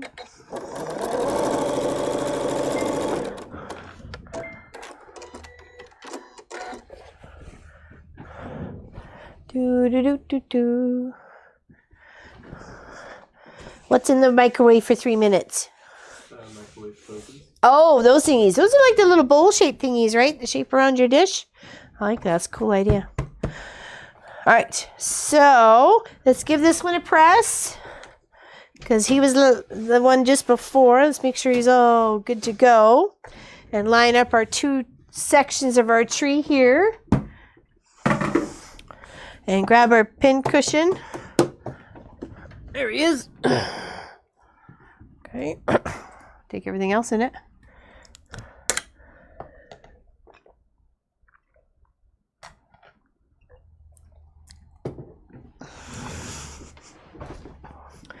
Yeah, it's a different batting for the microwave bowls, and also a different batting if you were to make oven mitts too. So make sure you're not using just regular quilt batting or anything like that. There's actually a specific layer that you can put. It's got a little bit of metal in it or something like that, or heat resistant barrier or something. So check that out first before you make any of those things. You don't want to be burning your hands or giving gifts away that people are going to burn their hands with. Safety first, second, third, fourth, fifth, and sixth. We have enough adventures like that around here. We're good. All right, I'm just pinning these 2 seams together, making sure those seams snuggle for the tree, so they make one whole tree. Very patchwork kind of tree, but still a whole tree. And these are our tree. We like it. We love it. Okay, so there it is pinned. And then we're just going to sew it down with a 1/4 inch seam allowance. Okay. All right.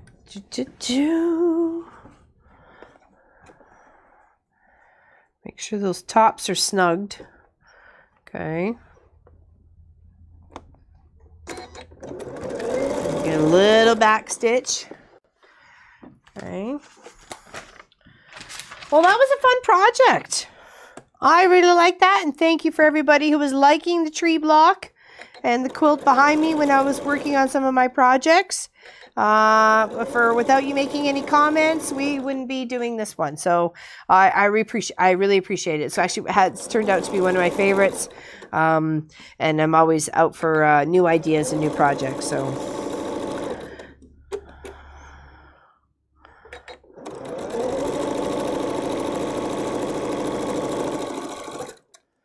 Do do do do do do do. All right.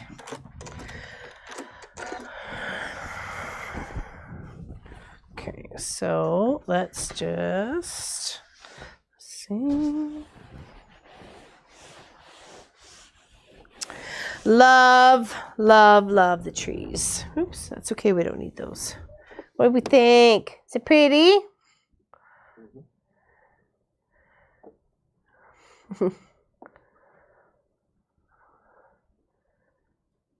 There is a giant. He's 8 foot tall. He is. I love it. He's actually, if you watch some of the old Christmas videos, actually, I think we're working on our stocking. He's in the background. And because he only came just before Christmas last year. So, and we were having rain, ice storm. So I didn't want to put him outside to get covered. So he put him inside and blew him up. He touched the ceiling. He was right up there. He was awesome. I love the green tree too. Okay, so now we need to figure out how we're going to lay this out. So it's going to go black, green, red, and then red, green, no, red, black, green.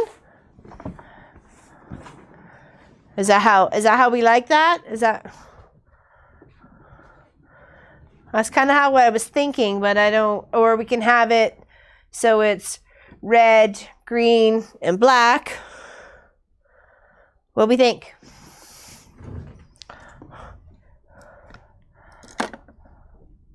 I love the different fabrics too. It really makes it stand out as a different, unique tree. You know, each one it's got something different. And then of course, these ones right here form trees. So we got to end up 4 extra bonus trees in it, you know. Yeah, we like that look. All right, let's put them together then. Okay, let's put these two. And of course, even though you think, oh, it's just blue and I can sew all the way down, I think you would still want to match up those seams because it's making that secondary tree. So, hate to be the persnickety-bickety here, but I think we'll do that. We'll just snuggle up those blue seams to make sure they're sitting nice and pretty. I don't want no wonkiness.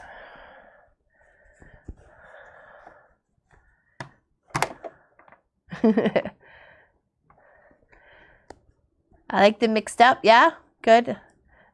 Oh, why not, Deb? It's fun. And then a couple of thick borders around it, depending on how thick you want it. Because it's going to be a little bit wider, we may want a couple of thicker ones on the bottom or whatever. But we're just going to border it up the same number all the way around so I can show you how to do the mitered corners. Okay, guess better get a move on. You probably have other things to do today.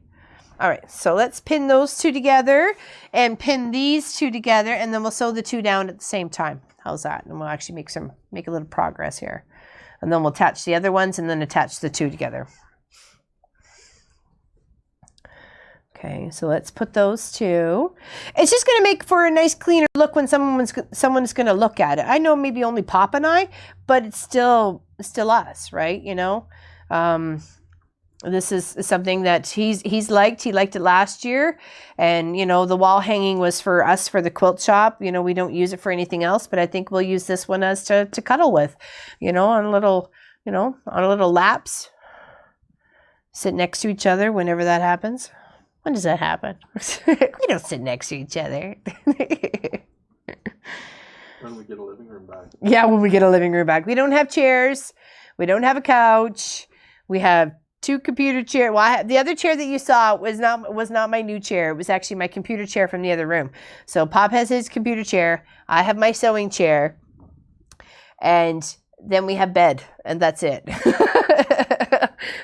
I would love a couch. I would love a lazy boy chair I could kick up and chillax and watch the boob tube. So yeah, no, don't got that. Not yet. A few more years yet. I would love to be able to take what I have here in the shop and move it to a building of its own, like a yurt or, you know, something where you know, a standalone building where it just has electricity in it, you know, it doesn't necessarily have to have water or anything else like that, just electricity. And then that way I wouldn't be taking up the house space. So,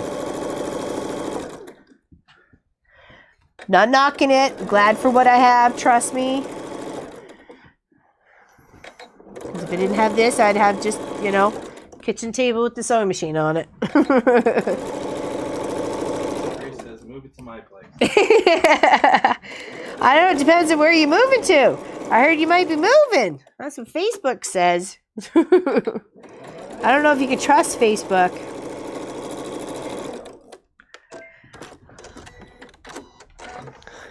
There. Okay, that was the first one. Right. Perfect. Did I do that right? Yes, I did. That was that one. And then this was this one. Right. Okay. Here we go. Ooh.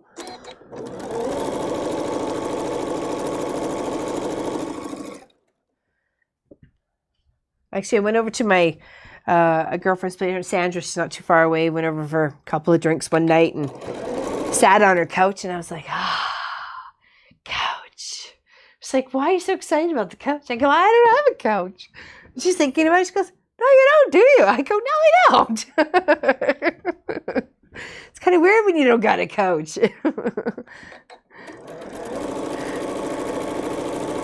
You like anybody's couch.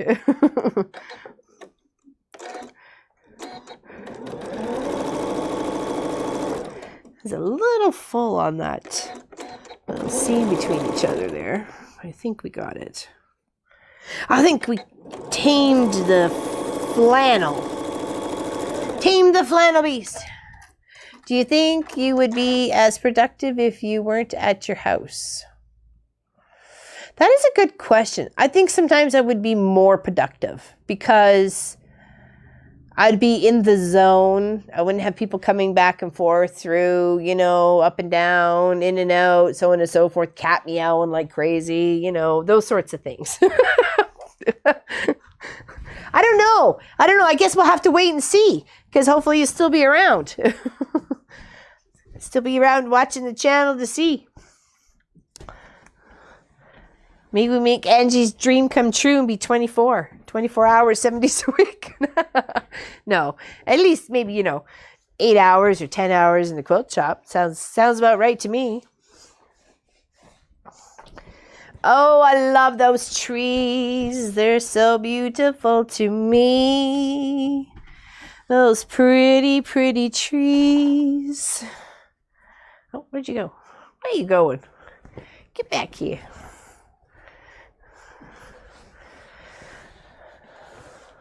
Oh, lovely. Lovely, lovely, lovely. Simply lovely.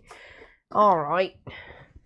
Now, for the little buddies to get on the end here. So let's do this one. Lining them up again.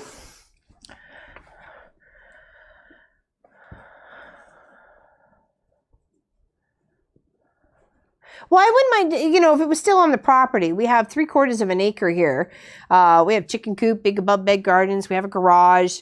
We were thinking about rebuilding a double garage for Pop's wood shop and stuff, and being for extra storage above.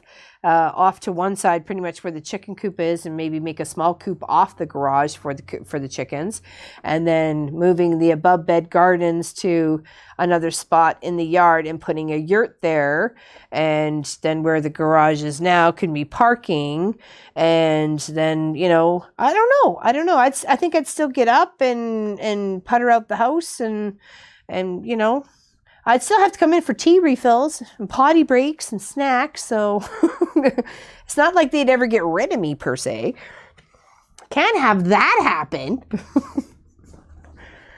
It'd be too quiet around here, and then they wouldn't know what to do with themselves. Need the turmoil and, you know, Tasmanian devil Laura Lynn running around. Be too quiet around here. No. Can't have that. I was trying to quilt very quietly at 5:30 this morning. I didn't even wake Pop up. I was quilting so quietly.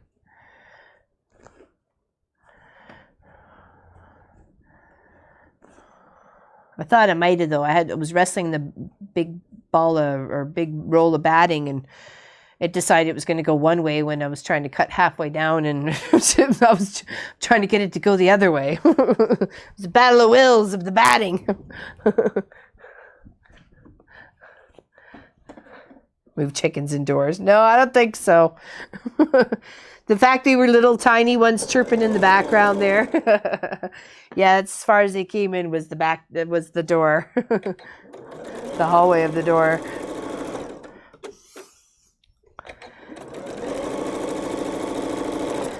We're getting there. We're getting there. Our little 3-packs are almost a 6-pack. There we go.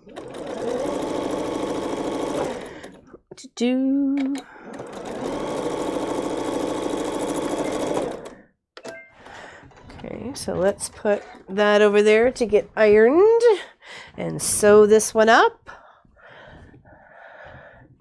Just recliners. We had just recliners for the longest time because that was just the space we had available. But then, quilt shop started to grow. Nobody was really using the recliners except for the kids that were here I was looking after, and they were only here for 20 minutes, sometimes an hour, if that. So, I got a couple of stools and, or they just sat on those. So I got rid of the recliners. It's just for space-wise, right?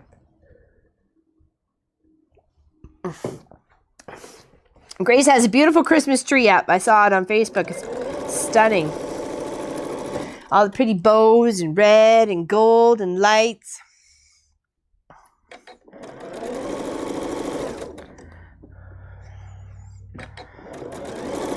I'd love to see people's Christmas trees. If you want to post it on, share it on Facebook. I'd love to see it. I love people's Christmas trees. We're not much for tinsel or garland or beads and doodads and stuff. We just like the lights in our ornaments. That's what we do. Pop's sister does a beautiful tree every year, stunning, like Martha Stewart, right out of the magazine tree. If I ever had a party or a shindig, I'd be getting her to do it. That's for sure. She does a beautiful job. Do you ever go on a quilting retreat with other name quilters on YouTube? No, I have not. Never been on a quilt retreat. The only retreat, not even a retreat, was more of a learning session to learn how to use my Gamble Statler Stitcher software, which was Creative Studio 7 at the time, or Creative Studio, I don't know. Anyways, it was Creative Studios. There's one row, yay! But no, I don't know. I don't know about that. I thought about it. Even Angie, when Angie was here, we were talking about it because apparently you can take an awesome little retreat course with Missouri Star, and you got beds, and you got a quilt made by Jenny, and all the like was really like, oh man, are you serious? I thought maybe I sewed a tree upside down. I was like, oh no, not a dork moment. Which they come by often. Yay, look at that's beautiful. All right, I'm putting those two together. I don't know. They make me nervous. I don't know, let's put it that way. I've done a workshop. It was for about 5 hours with Lorna McMahon, Sew Fresh Quilts. She does the elephants on parade, the forest animals, blackbirds, giraffes. There's 3 giraffes, like a mommy, daddy, and a baby giraffe. She's done a few of them. So I did a workshop with her because she's a local gal. She's not too far from us. And our guild had her over for a workshop. She showed her stuff one night at a guild meeting, and then we took a workshop from her. I didn't know who she was from Jack the Bear with no hair. So, because like I said, I'm not always out onto the looking on YouTube and stuff like that. I did happen to see one of her posts, which I recognized one of her quilts when she was showing it up that night. I was like, oh, okay, I think I know. I've seen that before. So I did the elephants on parade, and I gave it to my niece, my Pop sister, her daughter, for her 5th birthday. It turned out fantastic. I loved how it turned out. Even the quilting, it was crazy quilted. I quilted it to death, literally. It wasn't parading anywhere. It was pretty much dead in the savannah. But it looked really good. And so I don't know. I don't know if I would. I don't know. It'd have to be short. I need to make sure I brought my chocolate supplies. And I don't know. It wouldn't have to be. It couldn't be a lot of people. Maybe 5 or 10. That's it. That's about all I could handle with the crazies.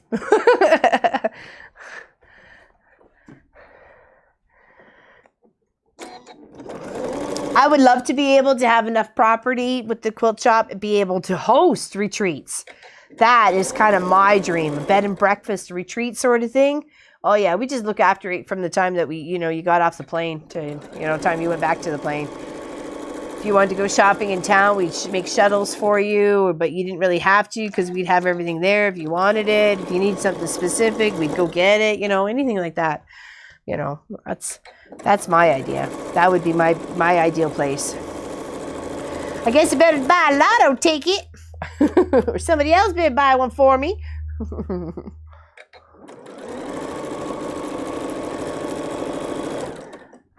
Poke my finger, but it's okay.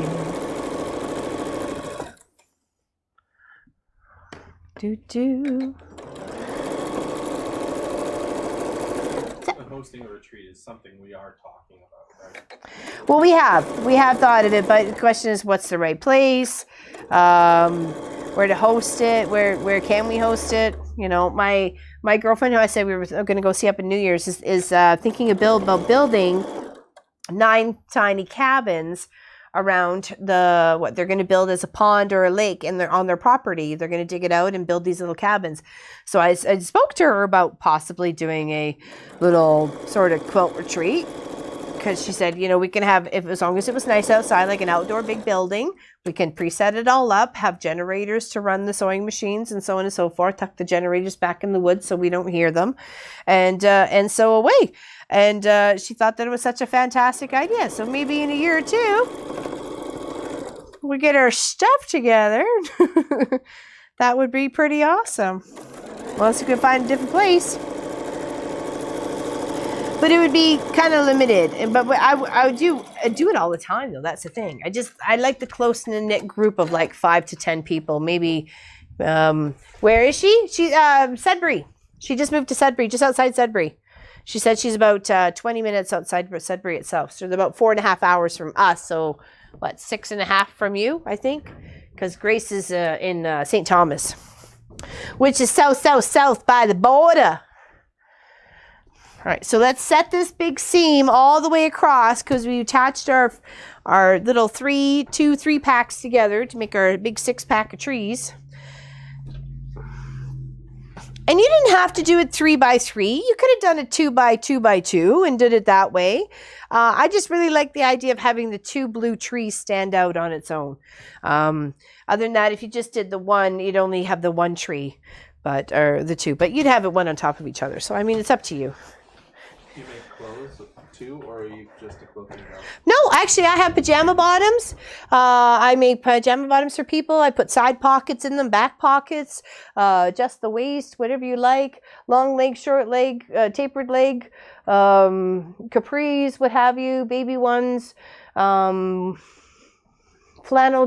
nighties, stockings, pillowcases, bags, table runners, placemats. Let's see, what else have we made? We made costumes. We made costumes galore. Lots of skate stuff, skating skirts, skating tutus,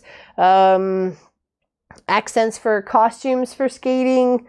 Just say if it's made with fabric, you probably... Pretty much, yeah, made with fabric. I should just shut up and say yes. Just let you know. I did lots of stuff.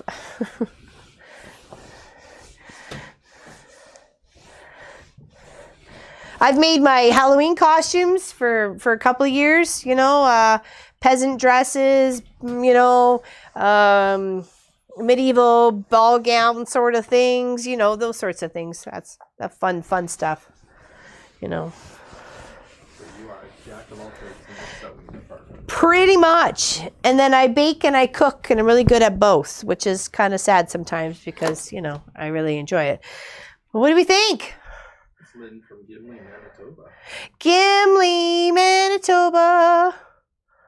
Hey, there's another one of you. Corrine. Corrine's from Gimli, Manitoba, and she just sent her block. And she did a beautiful block. Here we go. We like that?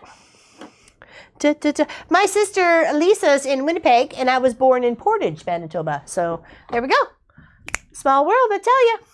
I was born in Portage, La Prairie, Manitoba.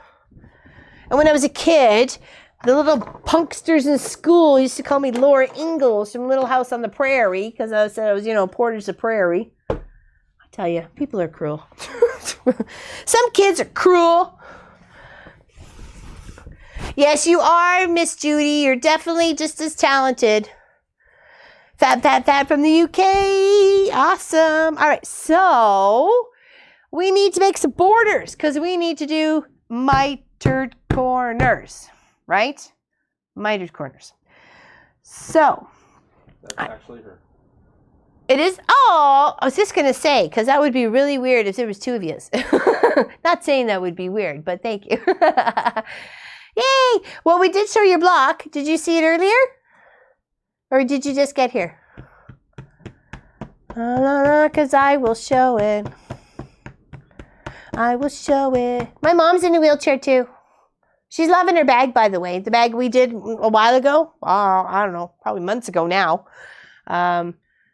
Just got here. Okay, hold on. Where's your block? Where's your block? Where's your block? There she is. Okay. And she had, remember I told you about she has cats? There she is. Love it. It did come last week, but for some reason it slipped off my desk. So when we went back into the room and I saw it there, I was like, oh, darn it. She could have had this week's, but here you go. You get a double time for day today. Love it. Beautiful. Thank you very much for your block. Okay, now. Now. We need to add some.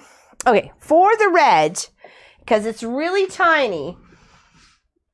Okay, let's see. Wanted to make sure.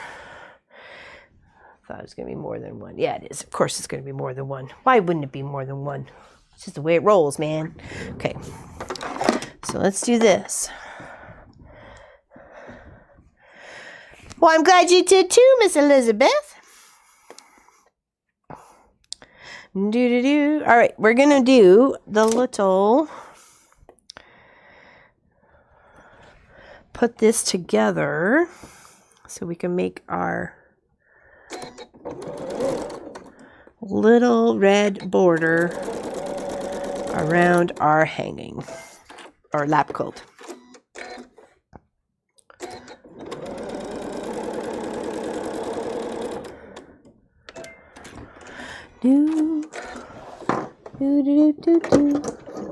Where's my pencil? I mean my scissors. Where's my scissors? Must have. I must have lost my scissors. Or I put them away. What's with that? What? Why would I want to put something away? It's crazy talk. All right, let's press this.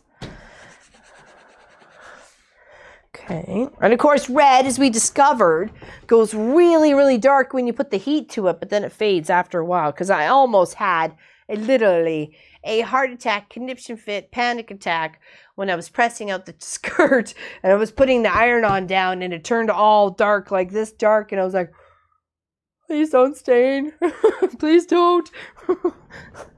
I was like, oh my goodness. And thank goodness someone said in the chat that the red always goes dark with the heat and then fades back. I was like, oh my goodness. I would almost cried. Because we had all that work involved in it already, you know. I can't wait for one of you to be winning it. OMGs. So exciting. So exciting. Okay. So I want to do the sides first, and then I'll do the top. And it looks like we are at 30 inches. Okay, so we can take one of these, press our little fold out. Actually, let's do this properly. Okay, see how I measured from the one side? Now I should measure from the center. Okay, just a little shy, so it's more like 29 and a half.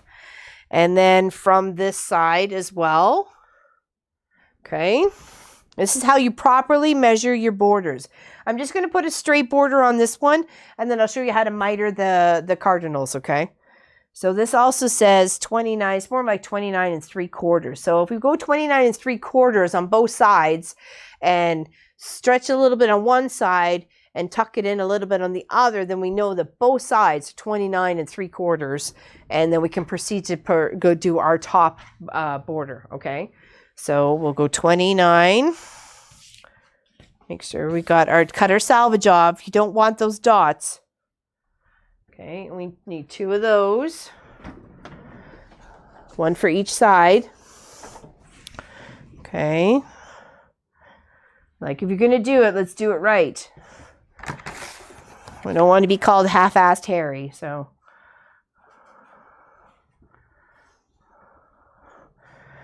Let's do it right. All right, so salvage is off there. 29 and 3/4 is the 3 average that we came up with. And that's what we're going to trim it at. Line up the ruler. Now we're going to take those 2 of the 29 and 3/4 and add them to both sides. Pinning edge to edge and then work the difference in between. Okay. Edge and edge. Okay. And of course you can put in as many pins as you need. And then even just with this little, oh, helps if you, see, I twisted it. So pick one, turn it around. Of course, if you had right and wrong fabric, you'd be, making sure. But since this is just colored fabric. Okay. All right. And then, because I think this is the one that was only 29 and a half, it has a little bit of extra on the red. So we're going to kind of just tweak our little blues a little bit, spread it out, pin the halfway point, and then pin the rest of the fabric the rest of the way. Okay. And of course, I just chose white thread with this. Nothing too exciting, or it's exciting. It's up to you. Always measure in the 3 spots, the end, and the middle, and go the average in between.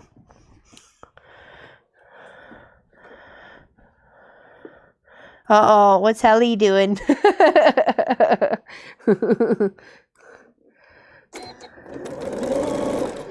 Well, Clive has literally pretty much napped on both tree skirts. So if you are terribly allergic to cats and you win, let me know so I can quickly run it through the dryer with a bounce sheet and, spray it before we mail it off. Just saying, the cat has loved the skirts. I think he's like in his little comfy bed, but I picked him up immediately after our video shoots. But I did notice last week he was having some fun under the tree. I'm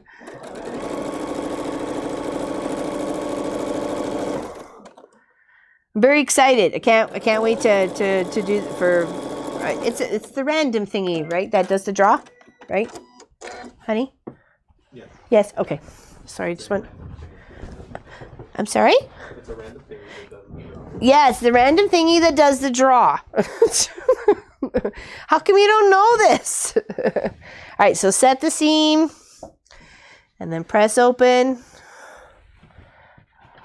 Okay. And I just wanted that little pop of red all the way around before we had that blue and the red cardinals. Okay. To me, it was just going to accent the little lap quilt. And it doesn't matter if, because it's long enough that the trees are going this way. It's perfect. It's a fantastic lap quilt. Doesn't matter which way the trees are going. Okay, so pin and pin again. Don't be afraid to put in as many pins as you need. Decide to go there for a date. Where? I want to go back to that restaurant that we went to, Grace. That was lovely. Think about taking a couple of friends there. We had such a good time, such good food.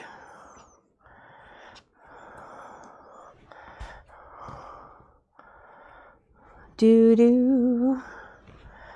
And I have to say that was the first time I think Pop has ever enjoyed cheesecake. Ever. Unless I've made it. Pretty much, right, Pop? It was an Oreo cheesecake, and he loved it. He loved it. It was good, too, because I had some of Grace's. Grace has shared with me. But I took my cheesecake to go, because I was so stuffed with dinner. I was a piggy. I ate it all. Well, not all of it. There was still French fries. Some big French fries left over on my plate, but I had salad, and then the roast beef, and vegetables, and yummies. We got a roast chicken cooking today. Chicken and taters. I'm sorry? Can you buy color catchers here? I thought I've seen them in Wally Mart. I'm pretty sure I've seen them in Wally Mart. I have to get some, actually. So if we can't, then I'll have to get some from the States and get some mailed up here. I'm sure we've seen them. I think we've seen them before too, or something very similar to it. So, all right. Second little red border has been attached. Okay. Because then we're going to set it and not forget it, because we don't want to do that. We don't want to forget it. All right. Now we get to do the measurements again. Okay, because we've added the red. See? I'll hold it up this way so you can see it. Okay, so we've added the red on the top and then on this side. All right. So now we need to put our two sides together, because we're doing the other top and the bottom. And we need to get our 3 average again, like we just did for that side. All right, so put it in half. Tweak it whatever way you got to go. And 20, 50, 51. Looks like 51 and a half for that top. Go in the middle. Looks like 51 and a half. And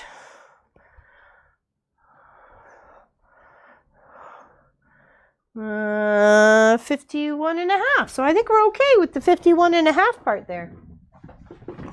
Okay.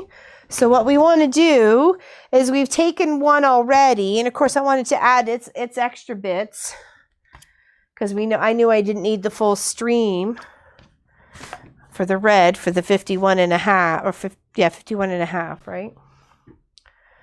Okay, so let's trim the salvage off, because we do not want those in our quilt. When I see the salvages in people's quilts, I like, I cringe.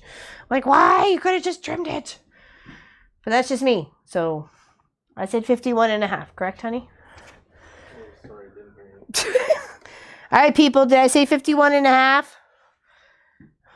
So that's 30, 40, 51 and a half.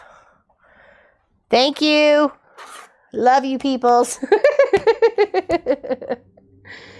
When my memory fails, you're my backup. When my memory fails, you're my backup. There's a song there. We just got to make it. All right. So that's the first 51. And then the second 51, we want to take here and, of course, trim our salvage off and do our little half pleat, you know what I mean? So we can make sure this is all one piece when we go to sew it. Need to piece it together here. Okay. And then just go corner to corner. Okay.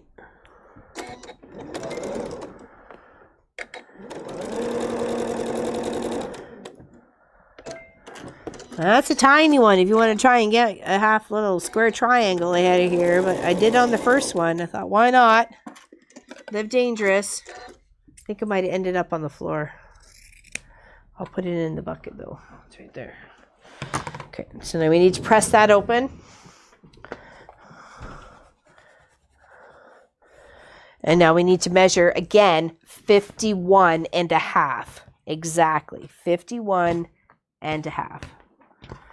And that'll be our second piece we need for the top or the bottom, whichever one we're using it for. Okay. Doo-doo-doo. I have so much fun with you guys. I'm so glad you hang out here for me to chat with. We chat with each other. It really does make my day. I look forward to it every single Sunday. It's nice to be able to share a common passion with people who understand sometimes the craziness of it, you know, and how we can be with our fabrics. Hopefully that was enough.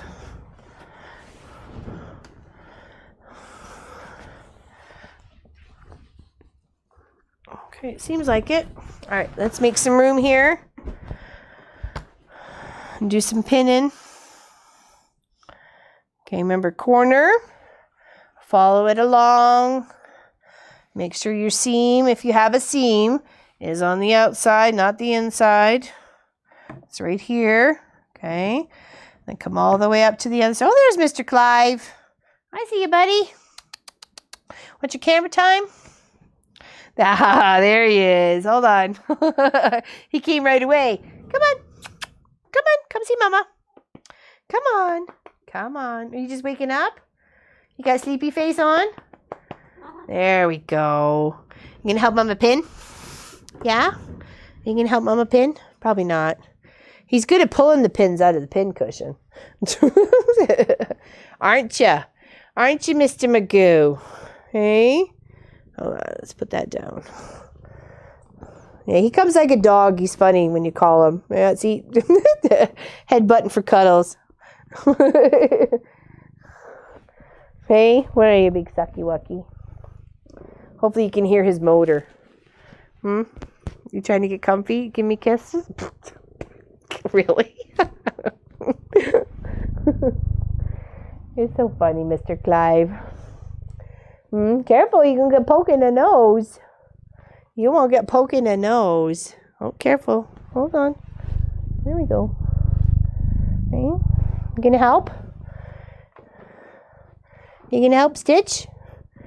No? Gonna help cuddle. Can you hear him? He's like, I'll pre-cuddle your quilts for you, Mama. Hey? What's up, buddy? All right. Okay. Yeah, off the table. You know better. Come on. All right. Come here. Oh, you're so cute. I know you don't want to go. It's hard to work with you on my lap, though, buddy. But thank you for coming when I asked you to. You're a good boy. All right. Okay. 2 little red borders on, and then we'll do the mitered corners, okay? Thank you for sticking it out. Hopefully you weren't bored to death. So Jamie has a question. Do you have any tips for someone who has limited use of one arm when it comes to learning to quilt and sew? Any tips, sewing machine, or anything you can pick up that would be helpful? Why not put the pedal, like, you know, I have a big pedal, but you know how most of the pedals are, you know, about this big? Why not be able to attach it underneath your desk? So when you lift your leg up, if you have use of your legs, that's your control of that. So that frees up at least maybe your foot to do, you know, for balance or something like that. And then maybe you can have guides on your feet for the 1/4 inch seam allowance. So you just have to use the one hand to help guide the fabric through. I'm trying to think of other things. You can maybe I've seen it in one of Leah Day's videos. She's a long armor. She has a Sweet 16, I believe. So she's a mid arm, and she uses bungee cords with clamps to hold on to fabric, big chunks of fabric that she's working around. So maybe that can kind of help you with bigger projects.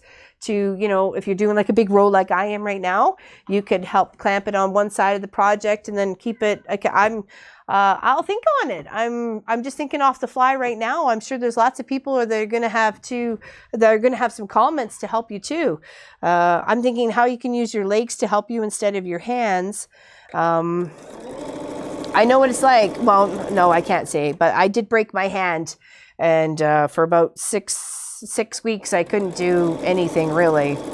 Could barely even have a shower. So, but I know I don't mean to be whining about 6 weeks when you're probably a permanent disability. So sorry about that. But let's think on it. Let's maybe you know there's some sort of adaptions and contraptions out there that can help.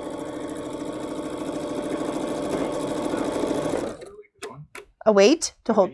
Yeah, a weight. Perfect. I knew you guys would help. I knew you're very smart and intuitive and worthy and know of the world. Not worthy, but know of the world. Worldly is what I meant to say. Sorry.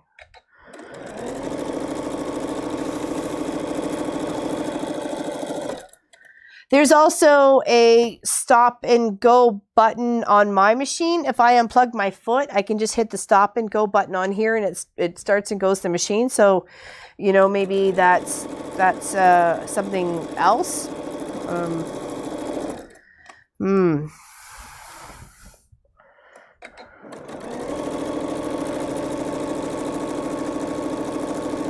Oh, my needle hooked my sweater. I'm getting stitched down.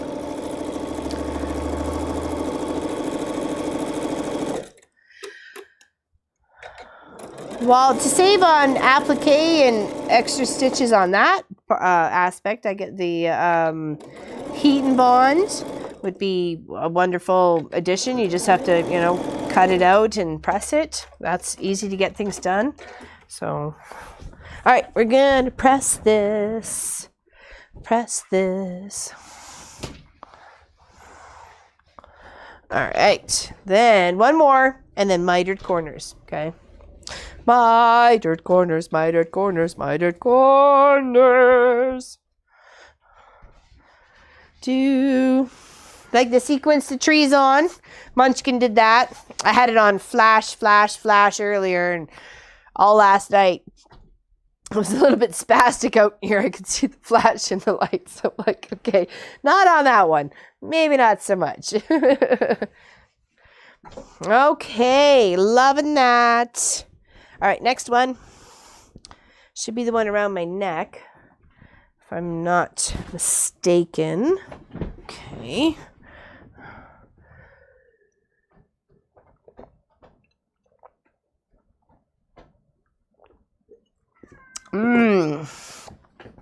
Something as big as neck as you can find. I have done a queen size in, I'm trying to think what my old Janome was. I'm sorry. Because this is a 9-inch neck. 9-inch by, say, 5.5. I think my old Janome was 4.5, and I did a queen size in that. But you have to be precise on your pinning or your spray batting. Get it as flat as you can, and then roll those suckers in like a double cinnamon roll sort of thing, going towards each other, like it's a little pinwheel pastry swirl that looks very similar to that. You twirl it up on each end. So, and then you work in your center and you work your way out to one side and then center at the outside and then keep going and going. But it is possible. You can do it. I've done many, many years, many, many quilts. And then I didn't want to fight anymore. So I got Walt.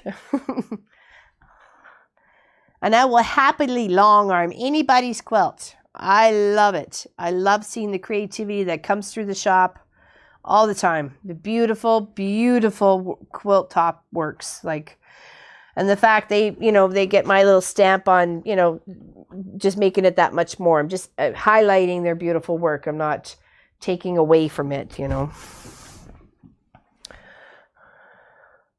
Oh, what's the links? Uh-oh, sorry. Hmm? I don't know. Somebody's posting something they shouldn't be, apparently.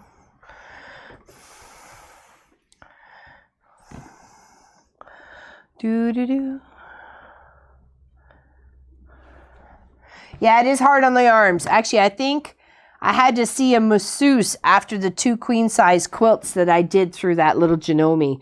And they were one right after the other because I did them for Pop's aunts. Both of them had some surgery, and we were concerned, of course, about both of them and wanted to make sure they knew that they were loved and hugged by us. So I made them both a quilt.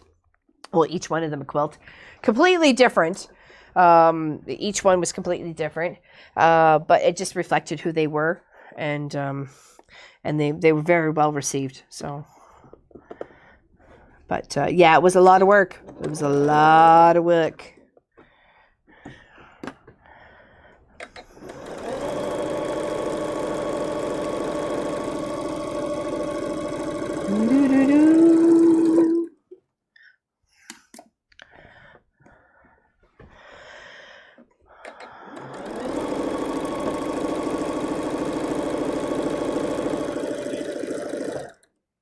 I'm sorry?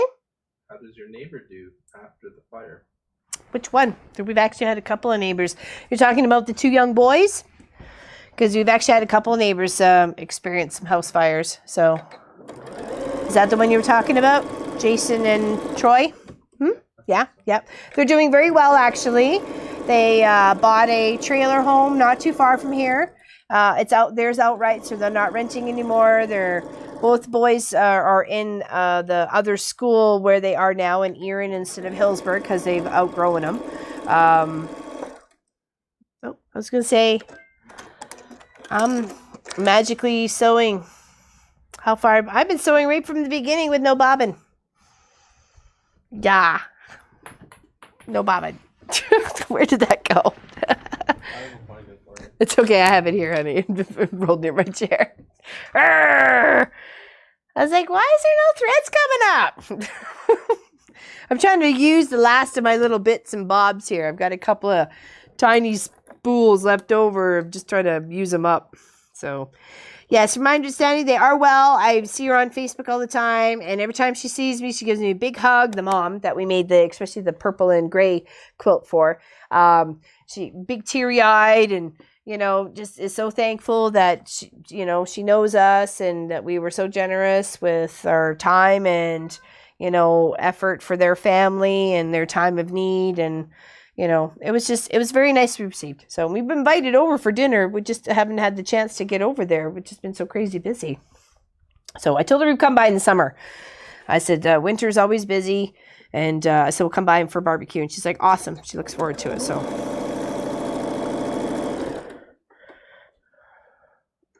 They've turned into friends, so it's amazing how you just open up your heart and do something for somebody without a selfish thought, and just because they need it, and you end up with a lifetime friend.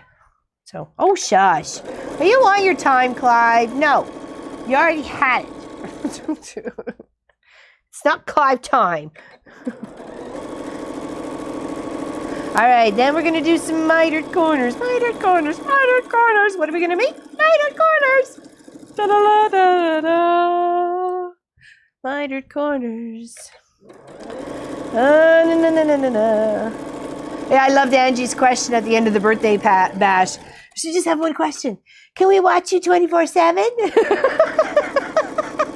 She should ask Pop that because he has control of all the camera stuff. So that made me laugh so hard. I didn't know what to say. I'm like, I don't know. She's such a delight. She's here next time she comes up here. She's here actually for a couple of weeks. So I promised her that in January, I'm not usually so busy, and there's a bit of time off from crossing guard too, that we'll go out and do some shopping. So. Go get some moccasins and, see some of the Canadian sites that I can show here. Go to the Jacobs Market, St. Jacobs Market down in in Ontario, near Elora there. It's a beautiful big market. So take her there. Take her to a couple of the little hokey pokey quilt shops and stuff.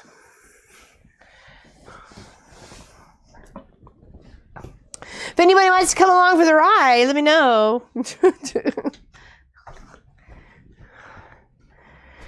The Jeep seats 5. All right. Look at us go. Doesn't that look beautiful? Looks so beautiful with that red. I knew it would. Okay. Now, put your listening ears on, folks, because you're going to need it. Okay. Now we need to make some mathematical notes. I need me a piece of paper, which I have here. Hopefully I don't take everything else down in the process, which I probably will. Okay, now if you want to do your mitered corners, listen up. I'm taking my half measurement, okay, and it is coming out at approximately 52. Okay, 52. Now, I'm going to make sure that that is approximately 52 in 2 other spots in my quilt. Because this is a quilt at this point. It is big enough to be a quilt. You know what I mean? A half decent quilt. Okay, so 52. Okay, 52. So, now you need to decide how wide you're going to make your borders. If you make your borders, oops, that's a piece of paper, I need that. If you make your borders 3 inches, 6 inches, 12 inches, 18 inches, 85 inches, whatever they're going to be, you need to times that by 2. So our borders are going to be, I don't see why not 6. 6 looks good. It's a nice big chunk. It could really beef this up a bit if we add another foot, you know what, all the way around sort of thing, right? Is it looking beautiful? Oh, bye, Claire. See you later. Would you be a darling and grab me another drink, please, honey? I'll put it over here. Sorry, I'm going to need some more juice before I keep going here, okay? So, all right. Oh, that would be fun. All the customers would be on camera. Yeah, they would be on camera. They would. Anybody came in the shop. Trust me, there's some busy, crazy days in here. Let me tell you. Okay, so, that's 52. That's the long side. Now to measure the short side. Okay. And we can take the average of those 3 sections, the 2 ends and the middle. And we're looking at about 31.5. Let's just make sure we're getting that on the other 2 measurements here, which we go about halvesies. And we're putting it up there. We said about 31.5. That seems about right. And then this one here, another, that looks like 32, but we're going to go 31.5. Okay, so we're going to use a 6-inch border. Okay, let's tidy up some messes here, okay. Your borders have to be equal. This doesn't really work if you have a 5-inch border and then a 2-inch border, okay? You really need equal borders. Thank you, honey. Appreciate that.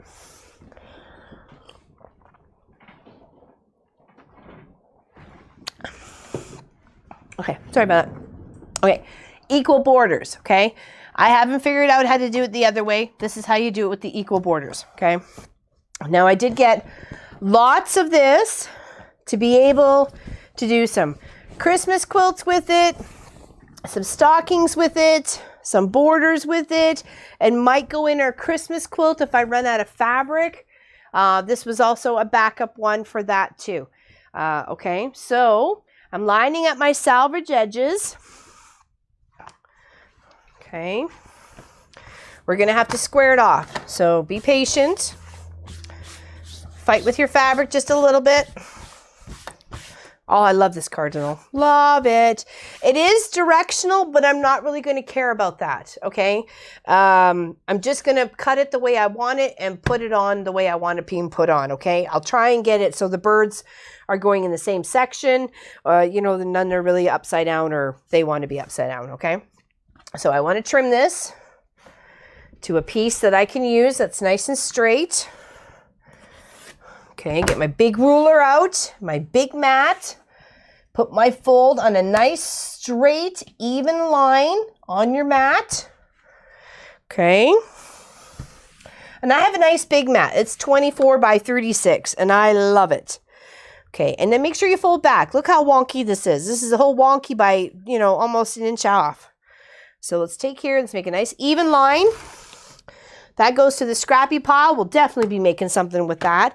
See, and this is my 6-inch ruler. I like that big chunk of fabric. So I'm like, you know what? I like that. I'm going to go with the big 6-inch border on this quilt. That's what's going to make me happy. So 1, 2, 3, 4, 5, 6. All the way up, even pressure. You're going to cut a few because these are only going to be, once you cut the salvage off, they're only going to be about 42, okay? So you're going to need at least 2 and a bit. So I use 3 for the top and the bottom because you're going to split that other one in a little bit. And then the other one, you should be able just to use one whole section all the way down. So it should be just fine. So we'll do 5 pieces at 6 inches, okay? So that's 2, 2, 3, 4, 5, 6. That's 3. 1, 2, 3, 4, 5, 6. 4. Okay. Keep those 2 for the sides. And we need one more to finish off our section here. Okay. I just have enough room by the hair of my chinny chin chin. Okay. Now I don't want the salvage. I don't want those dots. Those dots just, I don't know, they drive me bonkers. Okay, so just trim those suckers off. Okay. And of course, you need allowance to, unless you wanted to butt your seams up against each other, just like that, which you totally can do. If that's what's going to help your image better than trying to lay it over here and then flip with that angled cut. Sometimes butting those seams up is a better look. It really is. So I think I'm actually going to do that in this situation. It seems more ideal. I just want to make sure my cardinals are the right way. Trim off my excess on this one. This is actually a Fabricland fabric, this cardinal here. Okay, and I'm going to put that there. I'm going to cut off my salvage. We don't need the red anymore. We'll put that down there and we'll put it in the recycle pile. Nothing goes to waste. Okay, cut the salvages off that one. Let's stitch this one down together, okay? Yeah, not directional enough to really matter. I don't think so. I don't think so, Anita. Not to me anyways. So, I mean, the birds are in the branches. I think no matter which way you look at it, you're going to like it. So you're going to see the birds.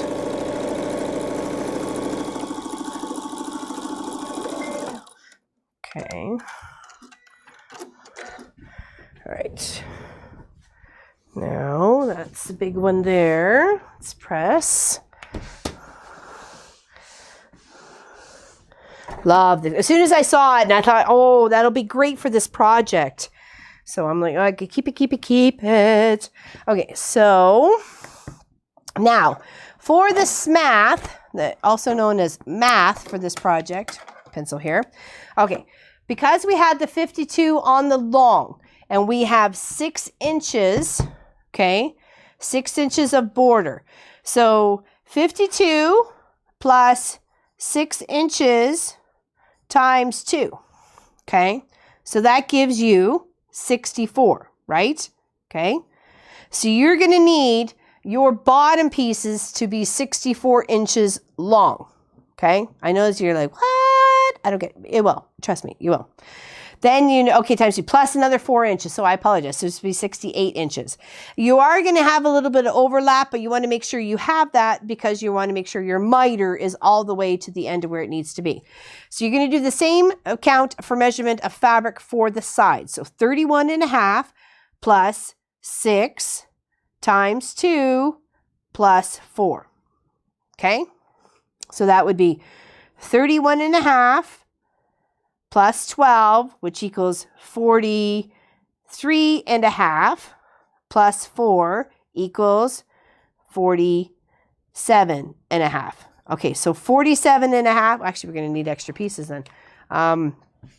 So for these sides too, because they're only 40 and a bit, not 47. So, all right, need to cut another 6 incher.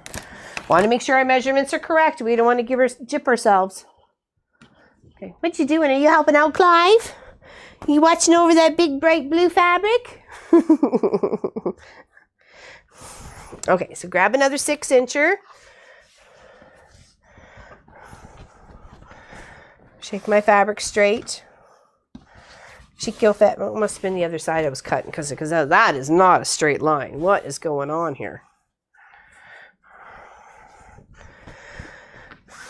So it's an extra long stream today, people. We just want to make sure we get this done so we can start something fresh next week. Okay, so hope you're sticking it around. We appreciate it. We really, really do. Okay, mitered corners are coming our way. Mitered corners, 1, 2, 3, 4, 5, 6. Hey, hey, hey.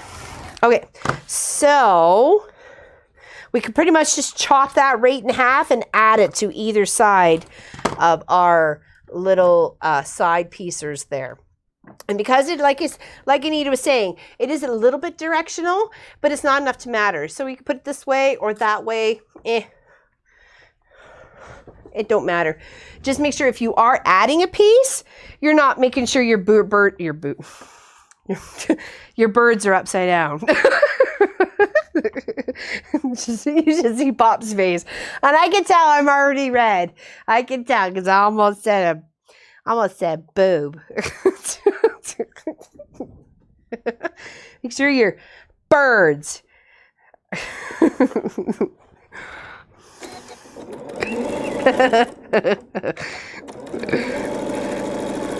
It got hot in here really fast. I'm really warm. I need to turn on the fan. All right, so that's our bottom piece. And then here's our other piece. You match your top. Pardon? You match your top. Yeah, exactly. I hate it that I can still blush today, let me tell you. It drives me bonkers, and yet Pop and Munchkin love it. Especially Pop. He loves making me blush. And so does his sister. She does it from, 2,000 miles away on the phone. And they think it's funny.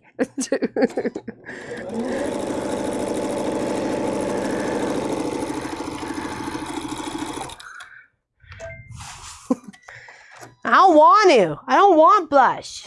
Put my foot down, man. That doesn't work. Okay, so that's that piece. And we're going to add the extra if there's any extra. Because we needed 52, 56, 58. 68.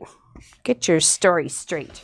Okay, so 68 means 34 twice. 34. Oh, we may have to cut another one, but we'll see where this gets us. Okay, all right. So, where's the other ruler? There we go. We need a 34. Cut. Okay, so, this is going to make sense once we get there. Let's get our other piece done. Let's get our 43s and the halves done. Let's cut this salvage off because we don't want it. If you're keeping those for a project, go for it. There's lots of things you can do with salvages.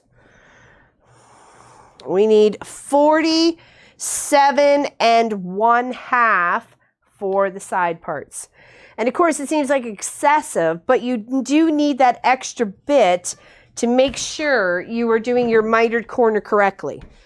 And that's why I think a lot of people do box corners today, is because of the excess fabric it takes. But I'm just going to show you anyway, so you know. So you know how to do it if you want to do it. And we're going to do it on this project. I'm going to step it up a little bit of a notchy. Stepping it up. I feel a rocking song coming on. Stepping it up. No. All right, 27 and a half. And then we need another 20 from that point on. 20. And there we go. 20. We might be able to use one of those as our extra bitty bobs. Okay, so we need to deal with this guy because he's our top. We got our two sides there. We have one top done. We need another top done. And then we can start, I can start showing you how to do the mitered. And it, like literally, as soon as we get it pinned, you're going to be like, oh, that's so easy, Laura Lynn. Why didn't you tell me that last week when I really needed it? All right, that is not going to be enough for 64, but that and that, whatever's, no, there's nothing left of that. There we go. I am going to piece a bit because I don't want to waste my fabric, okay?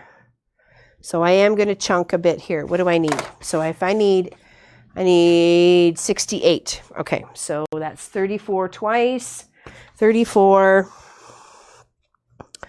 plus here plus there. Okay, now to make sure I got my birds pretty much, as they say, all going in the right direction, let's do this one. We need to cut the salvage off of this guy and then stitch these three together. Okay, so here and here. The joys of piecing. The joys of piecing. But some of these patterns you can get away with and you can't even tell. You can't even tell you've pieced it. So don't stress about it.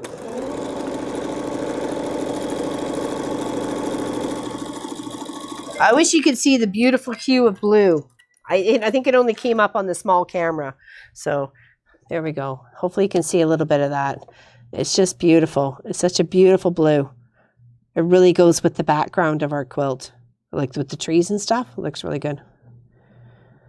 He got the best of her. Heat never gets the best of me. It will not win. I will win. Okay. No mercy. All right, so we'll sew these, and then I'll get my 68 and cut, and then I will show you mitered. Okay. Yeah, and then we'll be pretty much done this project. It'll be ready for the long arm. So maybe you might see this on Long Arm Wednesday. Who knows? There's lots of projects we got going on for Long Arm Wednesday. Okay, so measure and okay, da da da da da. Okay, all right, let's press those two little seams. All birds are all in the right direction. Okay, all right. Now, we don't need any more of that. That's over here, that's over there. That's our two tops. Here's our two bottoms. Okay, now, find your middle of your big, huge 58, the long one. Of course, I'm saying the numbers that I have in reference to my quilt. Of course, they will be different if you are doing them your own. I am putting a little pin in here, just weaving it in and out a couple of times so I know I have the center. I'm going to do that for the other one as well. Okay, so when I can pin them both on either side. Okay. Da-da-da. Da-da-da. All right, and a little in and out. Now, you want to do the same exactly for your placement on the bottom of your quilt, okay? Exactly the halfer mark. Okay, so whether you stick a pin in there, mark it with the chalk, you know, whatever. Okay, pencil. Okay, now you take that pen mark and you line it up with your other pen mark. Okay, and of course I want this for the birds to be facing downwards per se. So that will be, yep, there we go. So I'm lining up those two pins, okay? Taking the one out, I'm going to put it sideways, moving this one, and I'm just going to pin all the way to the edge on either side, okay? Stretch your project out. It's going to go way past. Yes, I know it goes way past. Don't worry about it. You need that to make your mitered corner. Don't trim it. Don't think you know what you're doing yet, because if you don't know what to do about a mitered corner, then you don't know what you're doing. So just be patient. You'll see the magic unfold on a beautiful mitered corner. And you really can't mess this up. Well, I guess you could, but, you know, it's really not that hard. I think the complicated part was the math right there that we just went through to try and make sure we had enough to make that big, huge point, right? Because look how big that is. That's way more than just the 3 inches that I gave on this piece of fabric. This is a 10 by 10 with a 3-inch border. That's all. 10 by 10, 3-inch border. Okay, so, but that is way more than 3 inches there, right? That is like 1, 2, 3, 4, 4.5, right? So you got to make sure you have that, all that extra coverage. I would not lead you astray, ever. Well, maybe. Black binding? Yeah, that would be nice. Is that what we're talking about, this project here? We're talking about, that would be nice, actually. Would really set that off, the black binding. And I did think about that. I'm actually going to put black binding on the Japanese quilt I did up too. That's going to be really nice with that little color on the outside, little black. Okay, now, now you take your little ruler and your marking utensil, whichever you want to use, chalk, pencil, otherwise, and you mark on your border, okay, right here in 1/4 of an inch. Just put a little line, little dot, whatever. Don't sew past that, okay? 1/4 of an inch. Do it on the other end, okay? Mark it. Don't sew past it. 1/4 of an inch, okay? Line up your little ruler. Put your little mark. Proceed, okay? Now you can sew this down or sew the opposite sides down, either side, but I'll show you how to, at least so you can do one corner, okay? So I'm going to sew from that pencil mark, okay? From that little pencil mark right there. I don't know if you can see it, but anyways, pencil mark right there, all the way to the other pencil mark, doing a tiny little, maybe just 1 stitch back stitch, okay? Oh, you haven't seen the Japanese quilt? Hold on. You missed out. Actually, I did this for a customer. Her mom's Japanese and she wanted to do something special for Christmas. So I designed this for her. Hopefully you can see that.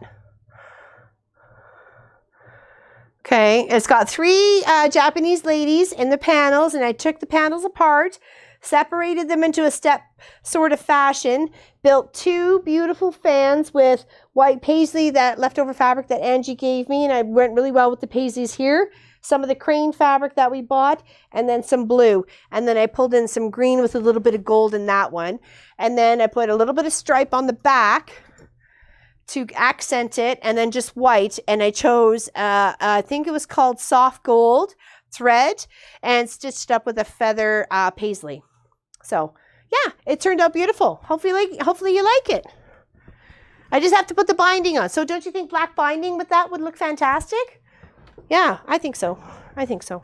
Okay, back to sewing here. Aw, thanks, Judy.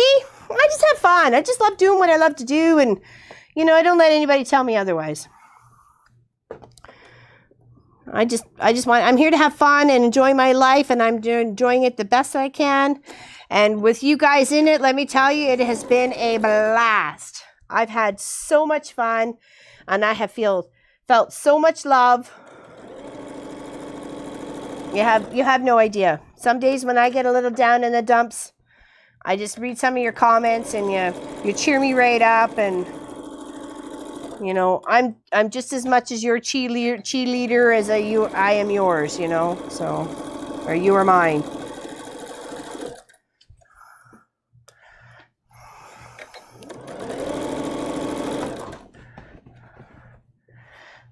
It was a quick little panel, really. It didn't take very long. I did some measurements. Okay, I thought, okay, I don't want this to be a monstrosity. She was hoping for a lap quilt kind of wall hanging, so I could have extended it longer if I had those panels a little bit more further apart in that step per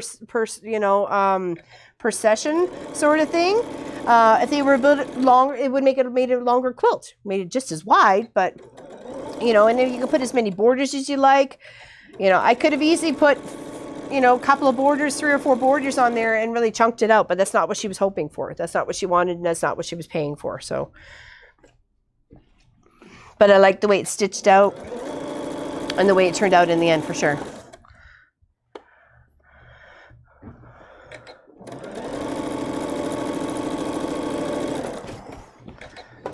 Oh, this bobbin's getting a little low too. I'm watching it this time though. Okay, and we'll do the side piece, and then I'll show you how to do a mitered corner, okay?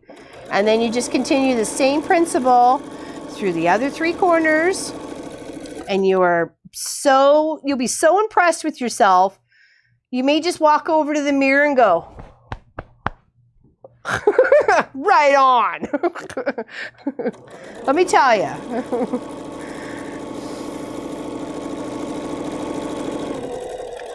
Oh, okay. I came a little close.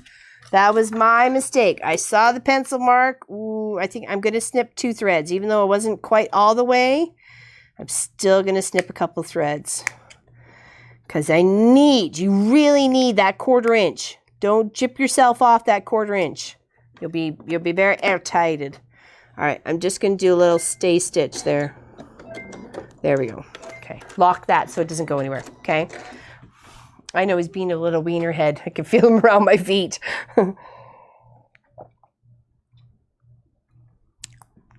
A China lady panel? I can look.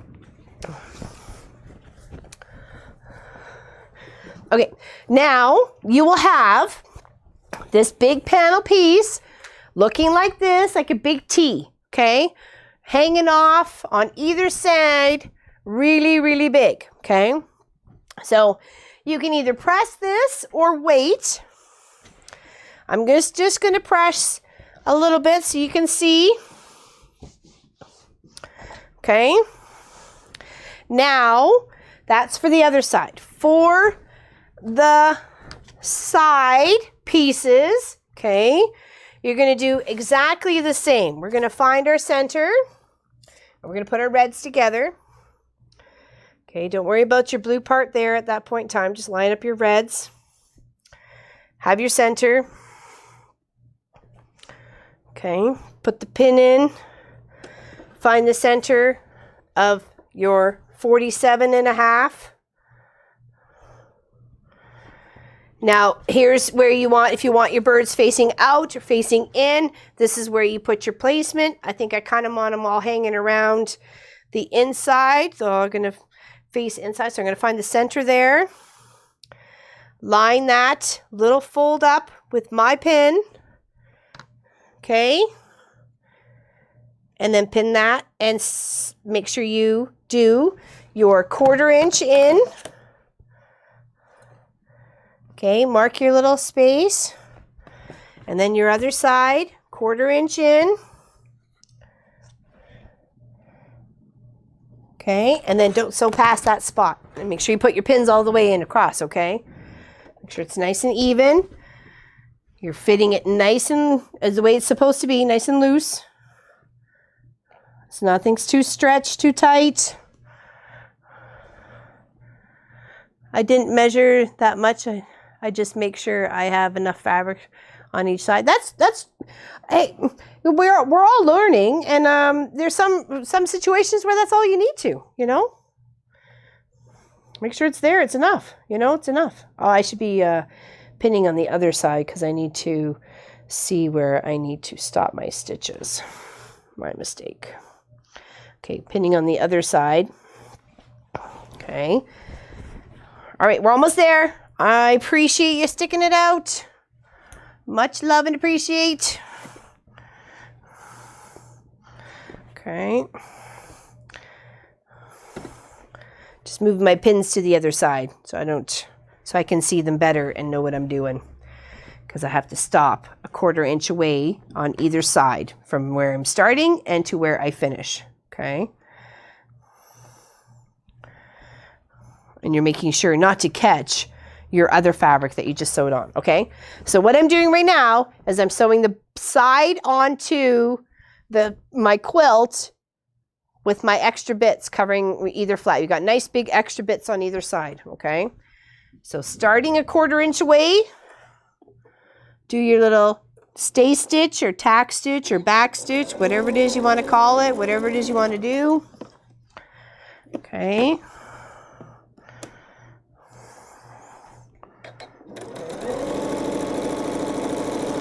I am going to get me a haircut this week, because I noticed I've got some, like, you know, Elvis sideburns going on here.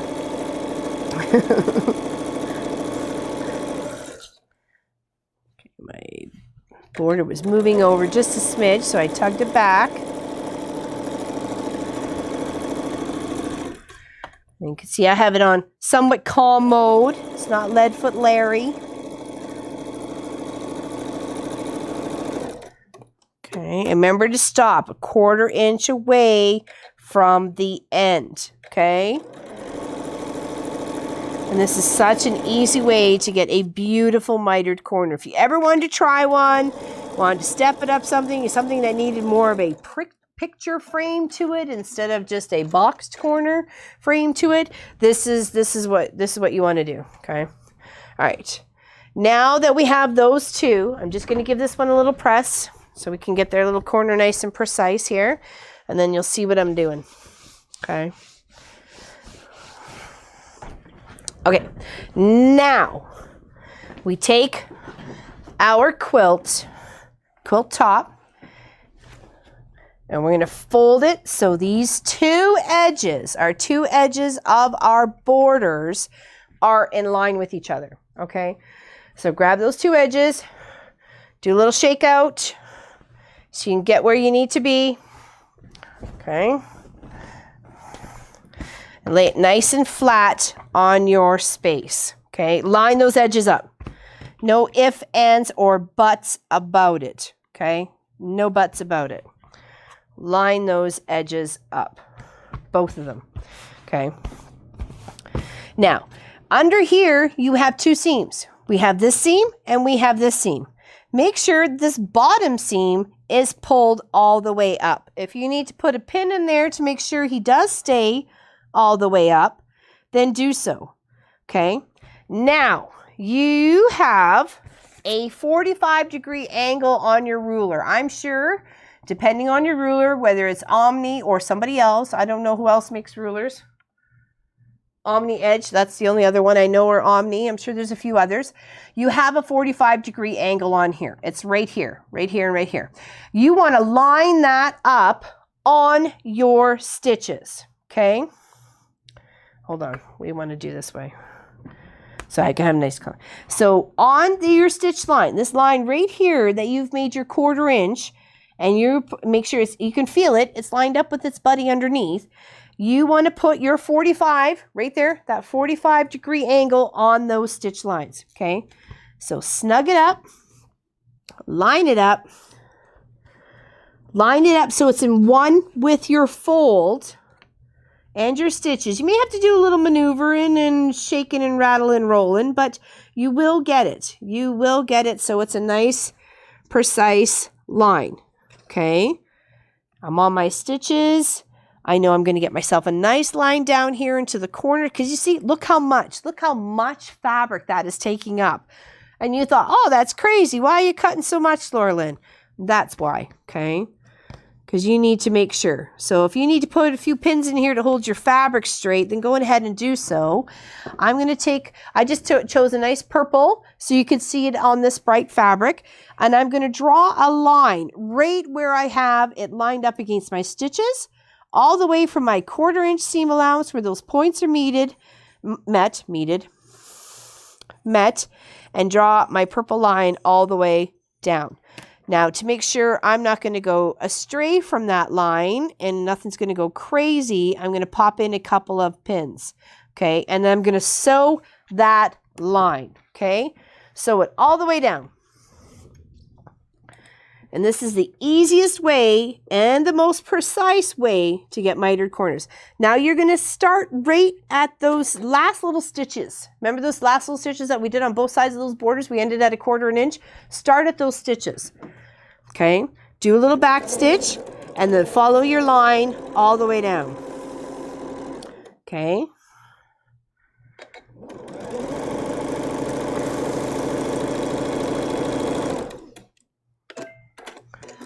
And then you will see your beautiful, not mitered corner because I ran out of thread.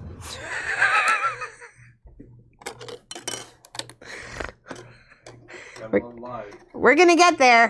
We really, really are.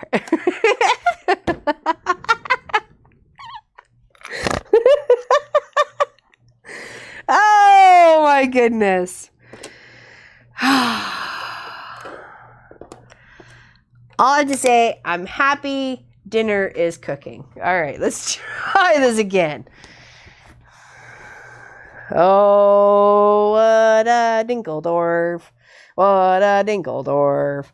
Okay, I got like 5 stitches in. And then it decided it was like, I'm done with you. We're out of here. Okay, so let's line this back up. It's a good thing we marked it. But we do need to line it up. It is essential to line back up. Oh, the joys. The joys in the neighborhood. All right, pin again. Trim the excess.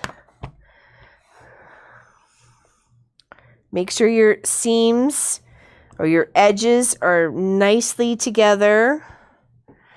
Okay, and sew on the line. Yes, sew on the line. Okay, we're going to back stitch a little bit here. All right.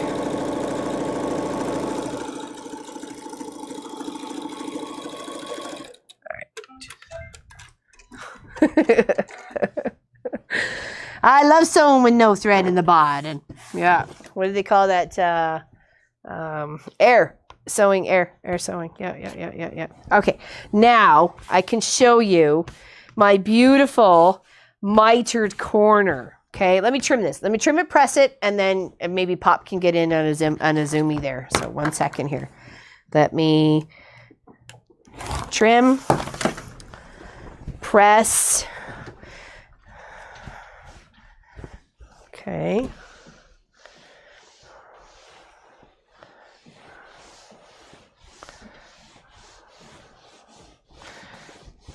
Okay. There we go. Mitered corner. And you do that with every other one. Or every one. Not every other one. Every one. All good? Okay, perfect. Okay. So I'll finish that off and then we'll have it ready and for a long arm Wednesday. So ta-da! Exactly. So it's getting there. It's getting there. Easy peasy. Trust me. If you just follow those little simple directions, you get yourself a beautiful mitered corner. Okay? Love it. All right. That's it for today, everybody. We'll see you on Wednesday. Have a fantastic week. And thank you very much for joining us. We have truly enjoyed every single moment of your time. Thank you for sharing your day with us. And we will see you next time. All right? So we'll have to figure out what we're doing on weekend project. Well, after that, it'll be live stream, Sunday live stream. We'll have to think of something. All right? Hopefully for some ideas. Take care, everybody. Thank you for everything, and we'll see you soon. Bye-bye. Hopefully you try the mitered corners.